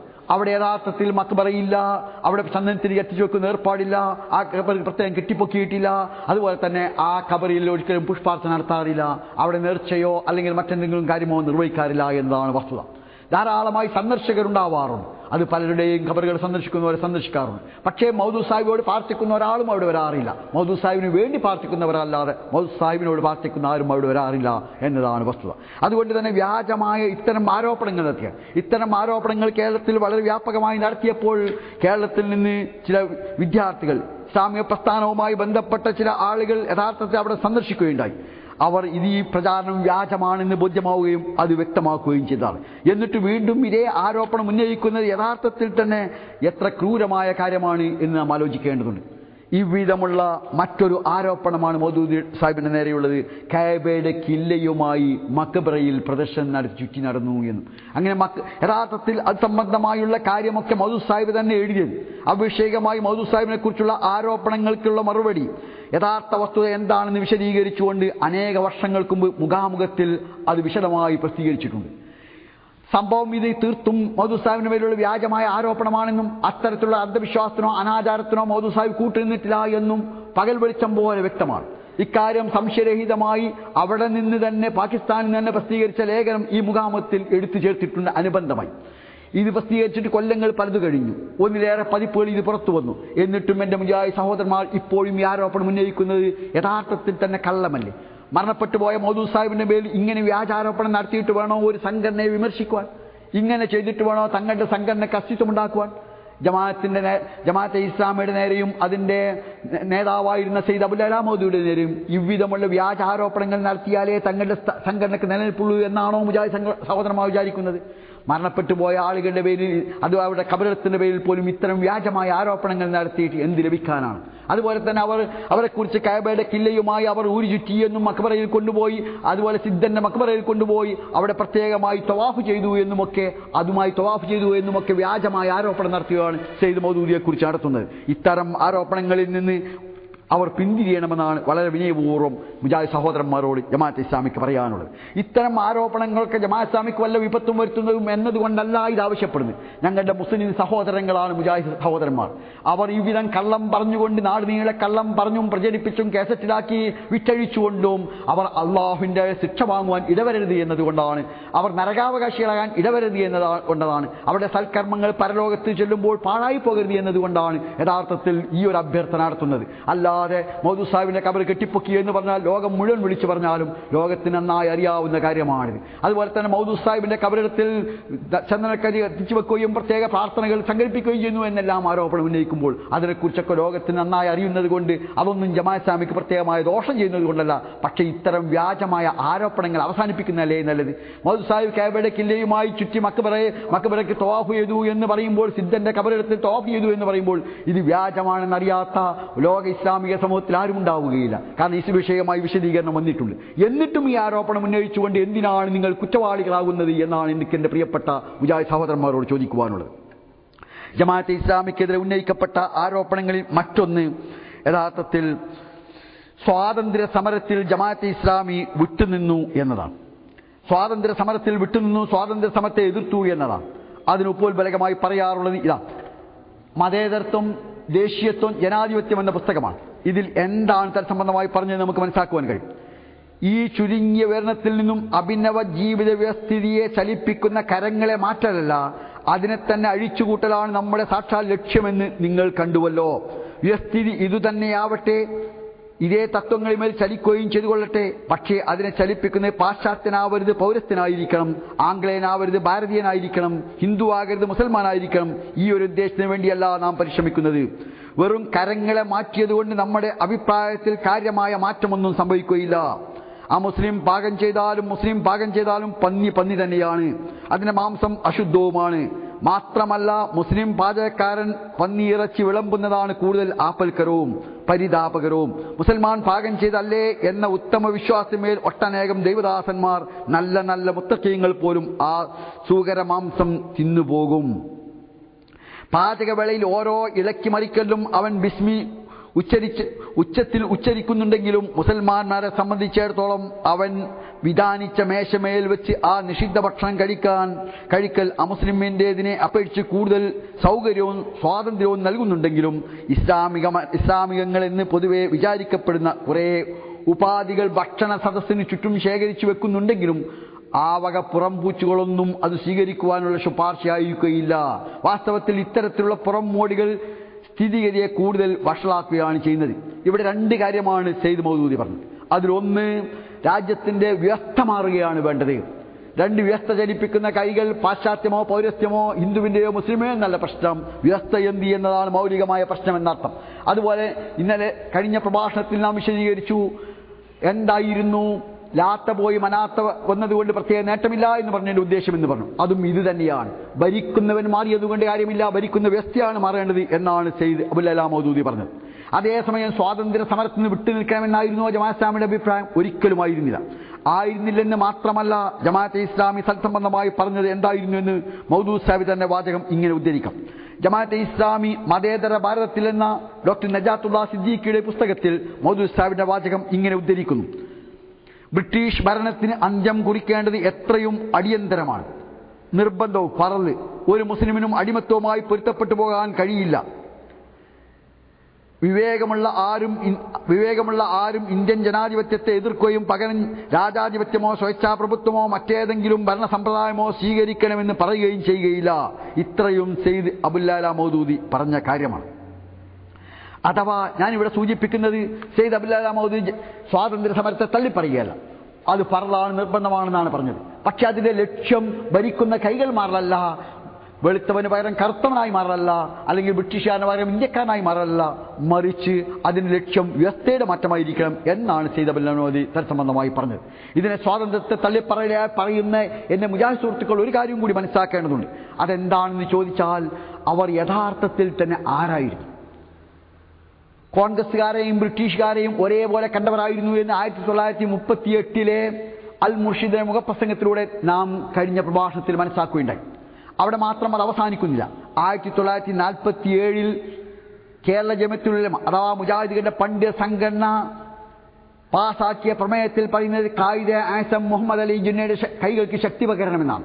അതാ ഇന്ത്യ പാകിസ്ഥാൻ വിഭജനവാദം അതിശക്തിയായി നിൽക്കുമ്പോൾ കേരളത്തിലെ ഇന്ത്യയിലെ പ്രമുഖ മതപണ്ഡിതനായ അബുൽ കലാം ആസാദ് വിഭജനത്തെ എതിർത്തപ്പോൾ, അതുപോലെ തന്നെ ഇന്ത്യയിലെ പണ്ഡിത സംഘടനയായ ജമിഅത്തുൽ ഉലമ ഹിന്ദ് വിഭജനത്തെ എതിർത്തപ്പോൾ, ജമാഅത്തെ ഇസ്ലാം വിഭജനത്തെ എതിർത്തപ്പോൾ, വിഭജനത്തിന് അനുകൂലമായി ഇന്ത്യയിൽ വെച്ച് 1947 ജനുവരിയിൽ പ്രമേയം പാസാക്കിയ സംഘടനയാണ് മുജാഹിദുകളുടെ പണ്ഡിത സംഘടനയായ കേരള ജമിഅത്തുൽ ഉലമ. അവിടെ ശക്തിപ്പെടുത്താൻ പറഞ്ഞത് ഖായിദ ആസം മുഹമ്മദ് അലി ജിന്നയുടെ കൈകളാണ്. മുഹമ്മദ് അലി ജിന്ന ഷിയയായിരുന്നു എന്ന കാര്യം ബാക്കി എന്തൊക്കെയെന്ന് ഞാൻ പറയുന്നില്ല, ചരിത്ര വിദ്യാർത്ഥികൾക്ക് ഞാൻ വിട്ടുകൊടുക്കുന്നു. ആരായിരുന്നു ജിന്ന എന്നത് അദ്ദേഹത്തെക്കുറിച്ച് പഠിക്കുവാൻ സന്നദ്ധരായ ചരിത്ര വിദ്യാർത്ഥികൾക്ക് ഇന്ന് പഠിക്കാൻ ഒട്ടും പ്രയാസമില്ലാത്ത കാര്യമാണ്. അറിയപ്പെടാത്ത ജിന്ന എന്ന വിഖ്യാതമായ കൃതിയും ഇന്ത്യാവിൻസ് ഫ്രീഡം എന്ന ആസാദിന്റെ പുസ്തകവും സ്വാതന്ത്ര്യം അർദ്ധരാത്രി എന്ന കൃതിയുമൊക്കെ പുറത്തിറങ്ങിയ പശ്ചാത്തലത്തിൽ, അല്ലെങ്കിൽ സ്വാതന്ത്ര്യ വിഭജനത്തിൽ എന്ന് തുടങ്ങിയ പുസ്തകങ്ങളെല്ലാം പുറത്തിറങ്ങിയ പശ്ചാത്തലത്തിൽ ആരാണ് ജിന്ന എന്ന് ഞാൻ പ്രത്യേകമായി പരാമർശിക്കുകയോ വിശദീകരിക്കുകയോ ചെയ്യേണ്ടതില്ല. ആ ജിന്നയുടെ കൈകൾക്ക് ശക്തിപ്പെടുത്തുവാണമെന്നായിരുന്നു യഥാർത്ഥത്തിൽ ഈ നദുവത്തുൽ മുജാഹിദിന്റെ പണ്ഡിത സംഘടനയായ കേരള ജമിഅത്തുൽ ഉലമ 1947 പ്രമേയം പാസാക്കിയത് എന്നർത്ഥം. ഷിയയായ ജിന്നയുടെ കൈകൾക്ക് ശക്തിപ്പെടുത്താം. ഒരു കാര്യവും കൂടി ഇവിടെ സൂചിപ്പിക്കട്ടെ. ജമാഅത്തെ ഇസ്ലാമിക്കാർ ഷിയാക്കളെ പിന്തുണക്കുന്നു, അല്ലെങ്കിൽ ഷിയാക്കളുടെ രാഷ്ട്രമായ ഇറാനെ പിന്തുണക്കുന്നു. അതാണ് വലിയ കുറ്റമെന്നാണല്ലോ അവർക്കെതിരെ പറയുന്ന കാര്യം. എന്നാൽ ഇവിടെ നാം മനസ്സിലാക്കേണ്ട ഒരു കാര്യമുണ്ട്. ഹാജി സാഹിബ് അഥവാ ജമാഅത്തെ ഇസ്ലാമിലെ കേരളത്തിലെ സ്ഥാപക നേതാവായ മർഹൂം VP മുഹമ്മദ് അലി ഹാജി സാഹിബ് കോഴിക്കോട്ടെ പട്ടാളപ്പള്ളിയിൽ ഖതീബായിരുന്നു. ആ ഖതീബായിരിക്കെയാണ് ജിന്ന ഈ ലോകത്തോട് വിട പറഞ്ഞത്, മരണമടഞ്ഞത്. ഹാജി സാഹിബിന്റെ വീക്ഷണത്തിൽ വായിബായ മയ്യത്ത് നമസ്കരിക്കരുത് എന്നാൽ നമസ്കരിക്കേണ്ടതില്ല എന്നായിരുന്നു അദ്ദേഹത്തിന്റെ അഭിപ്രായം. വായിബായ മയ്യത്തിന് ഒരിക്കലും നമസ്കരിക്കാത്ത സ്വഭാവമായിരുന്നു ഹാജി സാഹിബിനുണ്ടായിരുന്നത്. ജിന്ന മരണപ്പെട്ടപ്പോഴും അദ്ദേഹം നമസ്കരിച്ചില്ല. എന്നൊരൊറ്റ കാരണത്താലാണ് ഹാജി സാഹിബിനെ കോഴിക്കോട്ടെ പട്ടാളപ്പള്ളിയിൽ നിന്ന് പുറത്താക്കിയത്, അദ്ദേഹത്തിന്റെ ഖുതുബ അവിടെ അവസാനിപ്പിച്ചത് എന്ന് മനസ്സിലാക്കേണ്ടതുണ്ട്. അഥവാ ഷിയയായ ജിന്ന, പിന്നെ ബാക്കി ദീനീ കാര്യം ഞാൻ പറയുന്നില്ല, ഷിയയായ ജിന്നയ്ക്ക് വേണ്ടി മയ്യത്ത് നമസ്കരിക്കാത്തതിന്റെ പേരിലാണ് ജമാഅത്തെ ഇസ്ലാമിയുടെ ഒന്നാമത്തെ കേരളത്തിലെ സ്ഥാപക നേതാവായ ഹാജി സാഹിബിനെ കോഴിക്കോട്ടെ പട്ടാളപ്പള്ളിയിൽ നിന്ന് പുറത്താക്കിയത് എന്ന വസ്തുത വിസ്മരിക്കാവതല്ല. ഞാനിവിടെ സൂചിപ്പിക്കുന്നത് ഒറ്റ കാര്യമാണ്. ഷിയയാക്കൾ മുസ്ലിങ്ങളാണ് എന്ന് ഇവർ അംഗീകരിക്കുന്നുണ്ട് എന്നൊരു കാര്യം. രണ്ടാമത്തേത് വിഭജനത്തെ ജമാഅത്തെ ഇസ്ലാമി എതിർത്തു എന്ന് പൊതുസമൂഹത്തിൽ പ്രസംഗിച്ചുകൊണ്ട് ജമാഅത്തെ ഇസ്ലാമി അവഹേളിക്കാൻ ശ്രമിക്കുന്നവർ വസ്തുതാവിരുദ്ധമായ കാര്യമാണ് പറയുന്നത്. അവർ സ്വന്തം ഒരു വിരൽ ജമാഅത്തെ ഇസ്ലാമിയുടെ നേരെ തിരിയുമ്പോൾ 3 വിരലുകൾ തങ്ങളുടെ വിഭജനവാദത്തിന് വേണ്ടിയുള്ള പ്രമേയങ്ങളുടെ നേരെയാണ് തിരിയുന്നത് എന്ന കാര്യം ഒരിക്കലും മറക്കാൻ പാടില്ല. ഇതാണ് ഈ സന്ദർഭത്തിൽ അവർ ഓർമ്മിപ്പിക്കാനുള്ളത്. ഒരു കാര്യവും കൂടി സൂചിപ്പിക്കട്ടെ. ജമാഅത്തെ ഇസ്ലാമിയെ സംബന്ധിച്ചിടത്തോളം പറയാറുണ്ട്, അവർക്ക് രാഷ്ട്രീയ താല്പര്യത്തിന് അവരുടെ മതത്തെ ദുർവ്യാഖ്യാനിക്കുകയാണ് എന്ന്. യഥാർത്ഥത്തിൽ ആരാണ് രാഷ്ട്രീയ താല്പര്യത്തിന് വേണ്ടി നിലകൊള്ളുന്നത്? ഒരു കാര്യം സമ്മതിക്കാൻ ജമാഅത്ത് സന്നദ്ധമാണ്. ജമാഅത്തെ ഇസ്ലാമി മുജാഹിദുകളെപ്പോലെ തന്നെ രാഷ്ട്രീയ രംഗത്ത് പ്രവർത്തിക്കുന്നുണ്ട്. ജമാഅത്തെ ഇസ്ലാമിക്ക് രാഷ്ട്രീയമായ ചില കാഴ്ചപ്പാടുകളും വീക്ഷണങ്ങളുമുണ്ട്. അത് ഇസ്ലാമിക രാഷ്ട്രീയത്തിൻ്റെതാണ്. അഥവാ ജമാഅത്തെ ഇസ്ലാമി ആഗ്രഹിക്കുന്ന ഈ രാജ്യത്ത് ഓരോ സത്യവിശ്വാസിയായ മുസ്ലിമും രാഷ്ട്രീയ രംഗത്ത് പ്രവർത്തിക്കുമ്പോൾ അവരുടെ ലക്ഷ്യം അള്ളാഹുവിൻ്റെ ദീനിൻ്റെ തത്വങ്ങളും നിയമങ്ങളും മൂല്യങ്ങളും സാധ്യമാം വിധം നടപ്പാക്കലായിരിക്കണമെന്ന്. അള്ളാഹുവിൻ്റെ ദീനിൻ്റെ സംസ്ഥാപനത്തിന് സഹായകമായ എന്തെങ്കിലും നിസ്സാരമായ കാര്യങ്ങളും അത് ഉണ്ടാവണമെന്നാണ് ജമാഅത്ത് ഇസ്ലാമി ആഗ്രഹിക്കുന്നത്. അത് ദീനിയായ കാര്യമാണെന്നാണ് ജമാഅത്ത് ഇസ്ലാമി മനസ്സിലാക്കുന്നത്. അതേസമയം ഇസ്ലാമിക രാഷ്ട്രീയത്തിന് പകരം ഭൗതിക രാഷ്ട്രീയത്തിന് മഹത്വം കൽപ്പിക്കുകയും ഇസ്ലാമിക രാഷ്ട്രീയം ഭൂമിയിൽ ക്ഷേമമോ സമാധാനമോ നന്മയോ വരുത്തുന്ന ഒരു വ്യവസ്ഥയല്ല എന്നും അതൊരു മരണപദ്ധതിയാണ് എന്നും പകരം ഈ രാജ്യത്തെ ഭൗതിക രാഷ്ട്രീയ കാര്യങ്ങൾക്ക് വേണ്ടി പ്രവർത്തിക്കൽ അവൻ്റെ ദുനിയാവിൻ്റെ കാര്യമാണ്, ഇഷ്ടം പോലെ ചെയ്യാമെന്നും പറഞ്ഞുകൊണ്ട് അതിനെ പ്രോത്സാഹിപ്പിക്കുകയാണ് മുജാഹിദ് സഹോദരങ്ങൾ ചെയ്യുന്നത്. ജമാഅത്തെ ഇസ്ലാമി യഥാർത്ഥത്തിൽ മുജാഹിദുകൾ വിമർശിക്കുന്നത് പോലും രാഷ്ട്രീയത്തിന് വേണ്ടിയാണ്. മതത്തെക്കാൾ അവർ പലപ്പോഴും പ്രാമുഖ്യം കൽപ്പിക്കാറുള്ള രാഷ്ട്രീയത്തിനാണ് എന്നതാണ് വസ്തുത. 1938 അൽ മുർഷിദി എഴുതിയ ലേഖനത്തിൽ മുസ്ലിം ലീഗിൽ ചേരൽ വാജിബും ഫർളുമാണ് എന്നാണ് പറഞ്ഞതെങ്കിൽ 1947 ജിന്നയുടെ കൈകൾക്ക് ശക്തിപ്പെടുത്തണമെന്നാണ് ജമിയത്തുൽ-ഉലമായുടെ കേരള ജമിയത്തുൽ-ഉലമയുടെ മുജാഹിദുകളുടെ പണ്ഡിത സംഘടനയുടെ പ്രമേയമെങ്കിൽ 1960 ഒരു ഫത്വ നമുക്ക് കാണുവാൻ കഴിയും. 1960 വിമോചന സമരത്തെ തുടർന്ന് കേരളത്തിൽ ഒരു തെരഞ്ഞെടുപ്പ് നടക്കുകയാണ്. ആ തെരഞ്ഞെടുപ്പിൽ ഒരു ഭാഗത്ത് മുക്കൂട്ട് മുന്നണിയാണ്, കോൺഗ്രസ് ഉണ്ട്, PSP ഉണ്ട്, ലീഗുണ്ട്, മറുഭാഗത്ത് കമ്മ്യൂണിസ്റ്റ് പാർട്ടിയാണ്. അപ്പോൾ കേരളത്തിലെ മുജാഹിദ് നേതാക്കളായ 7 പ്രമുഖ പണ്ഡിതന്മാർ ജമാഅത്ത് ഇസ്ലാമിക്കെതിരെ ഒരു ഫത്വ തയ്യാറാക്കി. അത് ലഘുലേഖയായി പ്രസിദ്ധീകരിച്ചു. ചന്ദ്രിക ദിനപത്രത്തിൽ അവർ പ്രസിദ്ധീകരിക്കുകയും ചെയ്തു. എന്തായിരുന്നു അതിൻ്റെ ഉള്ളടക്കമെന്നല്ലേ? കമ്മ്യൂണിസ്റ്റുകൾ നിരീശ്വരവാദികളും മതവിരുദ്ധരുമാണ്. കമ്മ്യൂണിസ്റ്റുകാർക്കെതിരെ മുക്കൂട്ട് മുന്നണിക്ക് വോട്ട് ചെയ്യാതിരിക്കുക വഴി ജമാഅത്തെ ഇസ്ലാമി ചെയ്യുന്നത്, മുക്കൂട്ട് മുന്നണിക്ക് വോട്ട് ചെയ്യാതിരിക്കുക ജമാഅത്ത് ഇസ്ലാമി ചെയ്യുന്നത് കമ്മ്യൂണിസ്റ്റുകളെ നിരീശ്വരവാദികളെ സഹായിക്കുകയാണ്. അതിനാൽ ജമാഅത്തെ ഇസ്ലാമിൻ്റെ ശത്രുക്കളാണ്, സമുദായത്തിൻ്റെ ശത്രുക്കളാണ്. അവർ ചെയ്യുന്ന ഇസ്ലാമിക വിരുദ്ധമായ കാര്യവുമാണ്. ഇതായിരുന്നു 1960 ഫത്വ. 7 മതപണ്ഡിതന്മാർ, കേരള ജമിയത്തുൽ-ഉലമയുടെയും കേരള മുജാഹിദിന്റെയും നേതാക്കളായ 7 പണ്ഡിതന്മാർ ജമാഅത്തെ ഇസ്ലാമിക്കെതിരെ 1960 ഇറക്കിയ ഫത്വ ആർക്ക് വേണ്ടിയായിരുന്നു എന്ന് 7 കൊല്ലം മുമ്പ് കഴിയുന്നതിന് മുമ്പ് തന്നെ തെളിയിക്കപ്പെടുകയുണ്ടായി. 1967 വന്നു കേരളത്തിലൊരു മത്സരം. അത് ഒരു ഭാഗത്ത് സപ്തമുന്നണിയാണ്, മറുഭാഗത്ത് കോൺഗ്രസ്സാണ്, കരുണാകരൻ നേതൃത്വത്തിലുള്ള കോൺഗ്രസ്. ആരായിരുന്നു സപ്തമുന്നണിയിലുണ്ടായിരുന്നത്? കമ്മ്യൂണിസ്റ്റ് പാർട്ടി, വലത് കമ്മ്യൂണിസ്റ്റ് പാർട്ടി, ഇടത് കമ്മ്യൂണിസ്റ്റ് പാർട്ടി, മുസ്ലിം ലീഗ് ഉൾപ്പെടെയുള്ള കക്ഷികളാണ് സപ്തമുന്നണിയിൽ ഉണ്ടായിരുന്നത്. അഥവാ 1960 മതനിഷേധികളായ ദൈവനിഷേധികളായ കമ്മ്യൂണിസ്റ്റുകാരെ സഹായിക്കുകയാണ് എതിർ കക്ഷിക്ക് വോട്ട് ചെയ്യാതിരിക്കുക വഴി, അഥവാ മുക്കൂട്ട് മുന്നണിക്ക് വോട്ട് ചെയ്യാതിരിക്കുക വഴി ജമാഅത്ത് ഇസ്ലാമി ചെയ്യുന്നതെന്നും അത് അനിസ്ലാമികമാണ്, ഇസ്ലാമിക വിരുദ്ധമാണ്, സമുദായ വിരുദ്ധമാണ് എന്ന് ഫത്വ ഇറക്കിയവർ 7 കൊല്ലം കഴിയുന്നതിന് മുമ്പ് അതാ വീണ്ടും ഫത്വ എന്താണെന്നല്ലേ? നിങ്ങൾ കമ്മ്യൂണിസ്റ്റ് പാർട്ടിക്ക് അരിവാൾ ചുറ്റിയ നക്ഷത്രം ചിഹ്നത്തിൽ വോട്ട് ചെയ്യണം. കാരണം ഇപ്പോൾ ഇവിടെ നടന്നത് ഹുദൈബിയ സന്ധിയാണ് എന്നാണ്. ആ ഹുദൈബിയ സന്ധി എന്നത് പ്രവാചകൻ സ്വലസമയവും മക്കയിലെ മുശ്രിക്കുകളും തമ്മിൽ ചെയ്ത സന്ധിയാണ്. അതും യഥാർത്ഥത്തിൽ ഇസ്ലാമികമായ ഒരു വലിയ സുപ്രധാനമായ ഒരു കാര്യമാണ്. ഇസ്ലാമിൻ്റെ വളർച്ചയ്ക്ക് വളരെ സഹായകമായ ഒരു കാര്യമാണ്. വിശുദ്ധ ഖുർആന്റെ ഭാഷയിൽ തന്നാൽ വിജയത്തിന് വഴിയൊരുക്കിയ സന്ധിയാണ്. ആ സന്ധി പോലെയാണ് യഥാർത്ഥത്തിൽ ഇവിടെയുണ്ടായ കമ്മ്യൂണിസ്റ്റുകാരും ലീഗും തമ്മിലുള്ള സഖ്യം എന്ന് പറഞ്ഞുകൊണ്ട് ലീഗിന് വേണ്ടി ഫത്വ നൽകിയാണ് 1967 അഥവാ മുസ്ലിം ലീഗിന് വേണ്ടി ഫത്വ നൽകുന്ന ഒരു പണ്ഡിത കമ്പനിയാണ് യഥാർത്ഥത്തിൽ മുജാഹിദുകളുടെ പണ്ഡിത സംഘടന എന്നതാണ് വസ്തുത. അവസാനിച്ചില്ല.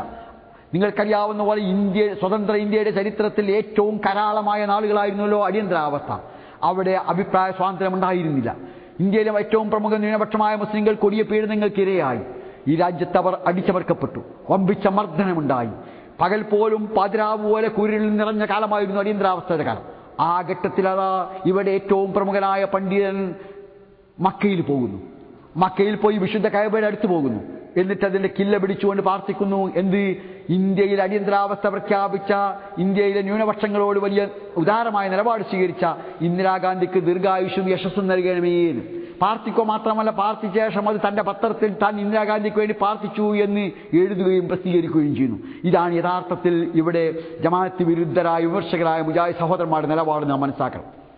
ഇന്ദിരാഗാന്ധിയുടെ ദീർഘായുഷിന് യശസ്സിനു വേണ്ടി പ്രാർത്ഥിക്കുവാൻ അവരെ പ്രേരിപ്പിച്ച ഒരു പക്ഷേ ജമാഅത്ത് ഇസ്ലാമിയെ നിരോധിച്ചായിരിക്കാം. പക്ഷേ പറഞ്ഞത് ഇന്ത്യയിലെ മഹത്തായ ഭരണം നടത്തുന്ന ഇന്ദിരാഗാന്ധിക്ക് എന്നാണ്. ഇന്ത്യ കണ്ട ഏറ്റവും ദുരന്തപൂർണമായ കാലഘട്ടത്തിലെ ആ ഭരണാധികാരിക്ക് വേണ്ടി പ്രാർത്ഥിക്കുകയാണ്, അക്രമിയായ ഭരണാധികാരിക്ക് വേണ്ടി പ്രാർത്ഥിക്കുകയാണ് ചെയ്തത് എന്ന് നാം മനസ്സിലാക്കേണ്ടതുണ്ട്. ലോകത്തുള്ള ഇസ്ലാമിക പണ്ഡിതന്മാരും ഇസ്ലാമിക പ്രസ്ഥാനങ്ങളുമെല്ലാം ജമാഅത്തെ ഇസ്ലാമിക്കിടെ നിരോധനം നീക്കുവാൻ ഉൾപ്പെടെയുള്ള കാര്യങ്ങൾ നിരന്തരമായി ആവശ്യപ്പെടുകയും ഇന്ത്യ ഗവൺമെന്റ് തെറ്റായ നിലപാടുകളെ വിമർശിക്കുകയും ചെയ്തപ്പോൾ കേരള കേരളത്തിലെ മുജാഹിദ് പ്രസ്ഥാനത്തിന്റെ ഏറ്റവും സമുന്നതനായ നേതാവ് ചെയ്തത് ഇന്ദിരാഗാന്ധിയുടെ ദീർഘായുസിന് വേണ്ടി പ്രാർത്ഥിക്കുകയാണ്. അതും കായബയുടെ കല്ല് പിടിച്ചുകൊണ്ട് പ്രാർത്ഥിക്കുക മാത്രമല്ല, അത് തന്റെ പത്രത്തിൽ എഴുതുകയുമാണ് ചെയ്തത് എന്ന് ഒരിക്കൽ കൂടി ഞാൻ ഇവിടെ സൂചിപ്പിക്കുവാൻ നിർബന്ധമാണ്. ഇതാണ് യഥാർത്ഥത്തിൽ മുജാഹിദ് സഹോദരന്മാർ സ്വീകരിക്കുന്ന നിലപാട്. അവർക്ക് യഥാർത്ഥത്തിൽ ദീനാണോ രാഷ്ട്രീയമാണോ പ്രാധാന്യം? ജമാഅത്ത് ഇസ്ലാമി തീർച്ചയായും ഈ രാജ്യത്ത് രാഷ്ട്രീയ രംഗത്ത് പ്രവർത്തിക്കുന്ന ഇസ്ലാമിന്റെ വ്യവസ്ഥാ സംസ്ഥാപനം ഉദ്ദേശിച്ചുകൊണ്ട് തന്നെയാണ്. സാധ്യമാവുന്നത്ര എത്ര അളവിൽ സാധ്യമാണോ അത്ര അളവിൽ തങ്ങളുടെ പ്രവർത്തനം അള്ളാഹുവിന്റെ ദീന്റെ സംസ്ഥാപനത്തിന് വേണ്ടി ഇഖാമത്തിന് വേണ്ടി സഹായകമാകണമെന്നാണ് ജമാഅത്ത് ഇസ്ലാമിയുടെ തീരുമാനം. അത് തന്നെയാണ് ജമാഅത്ത് ഇസ്ലാമിയുടെ പ്രവർത്തനത്തിൽ ചെയ്തുകൊണ്ടിരിക്കുന്നത്. അതേസമയം നിങ്ങൾ ഓർത്തു നോക്കൂ, മതപരമായി മുജാഹിദ് സഹോദരന്മാരുടെ ഭാഷയിൽ പറഞ്ഞാൽ മതപരമായി പാണക്കാട് തങ്ങളും പാണക്കാട് കുടുംബവും പ്രതിദാനം ചെയ്യുന്നത് അന്ധവിശ്വാസത്തെയും അനാചാരങ്ങളെയുമാണ്. മർഹൂം MK ഹാജി പ്രദാനം ചെയ്യുന്നത് ശുദ്ധ തൗഹീദിനെയാണ്, ഏകദൈവാരാധനയും ഏകദൈവ വിശ്വാസത്തെയുമാണ്. അഥവാ കേരളത്തിലെ മുജാഹിദ് പ്രസ്ഥാനത്തിന്റെ സമുന്നത നേതാക്കളിൽ ഒരാളായിരുന്നു മർഹൂം MK ഹാജി സാഹിബ്. ആ മർഹൂം MK ഹാജി സാഹിബിന്റെ ലീഗ് അഖിലേന്ത്യാ ലീഗ് ഉണ്ടായപ്പോൾ അതിന്റെ നേതാവായിരുന്നു മർഹൂം MK ഹാജി സാഹിബ്. അതേസമയം പാണക്കാട് തങ്ങൾ ഈ കേരളത്തിലെ അന്ധവിശ്വാസങ്ങളും പാണക്കാട് കുടുംബം കേരളത്തിലെ അന്ധവിശ്വാസങ്ങളെ അനാചാരങ്ങളും ഒക്കെ നടക്കുന്നവരാണ് എന്നാണ് മുജാഹിദ് സഹോദരന്മാർ പറയുന്നത്. അപ്പോൾ ഈ രണ്ട് ലീഗ് ഭിന്നിച്ചപ്പോൾ മുജാഹിദ് സഹോദരന്മാർ, പ്രത്യേകിച്ചും പാണക്കാട് തങ്ങളുടെ നേതൃത്വത്തിൽ ലീഗിൽ അണിനിറന്ന മുജാഹിദ് സഹോദരന്മാർ MK ഹാജി മുർദാബാദ്, പാണക്കാട് തങ്ങൾ സിന്ദാബാദ് എന്ന നിലയെ വിളിച്ചത്.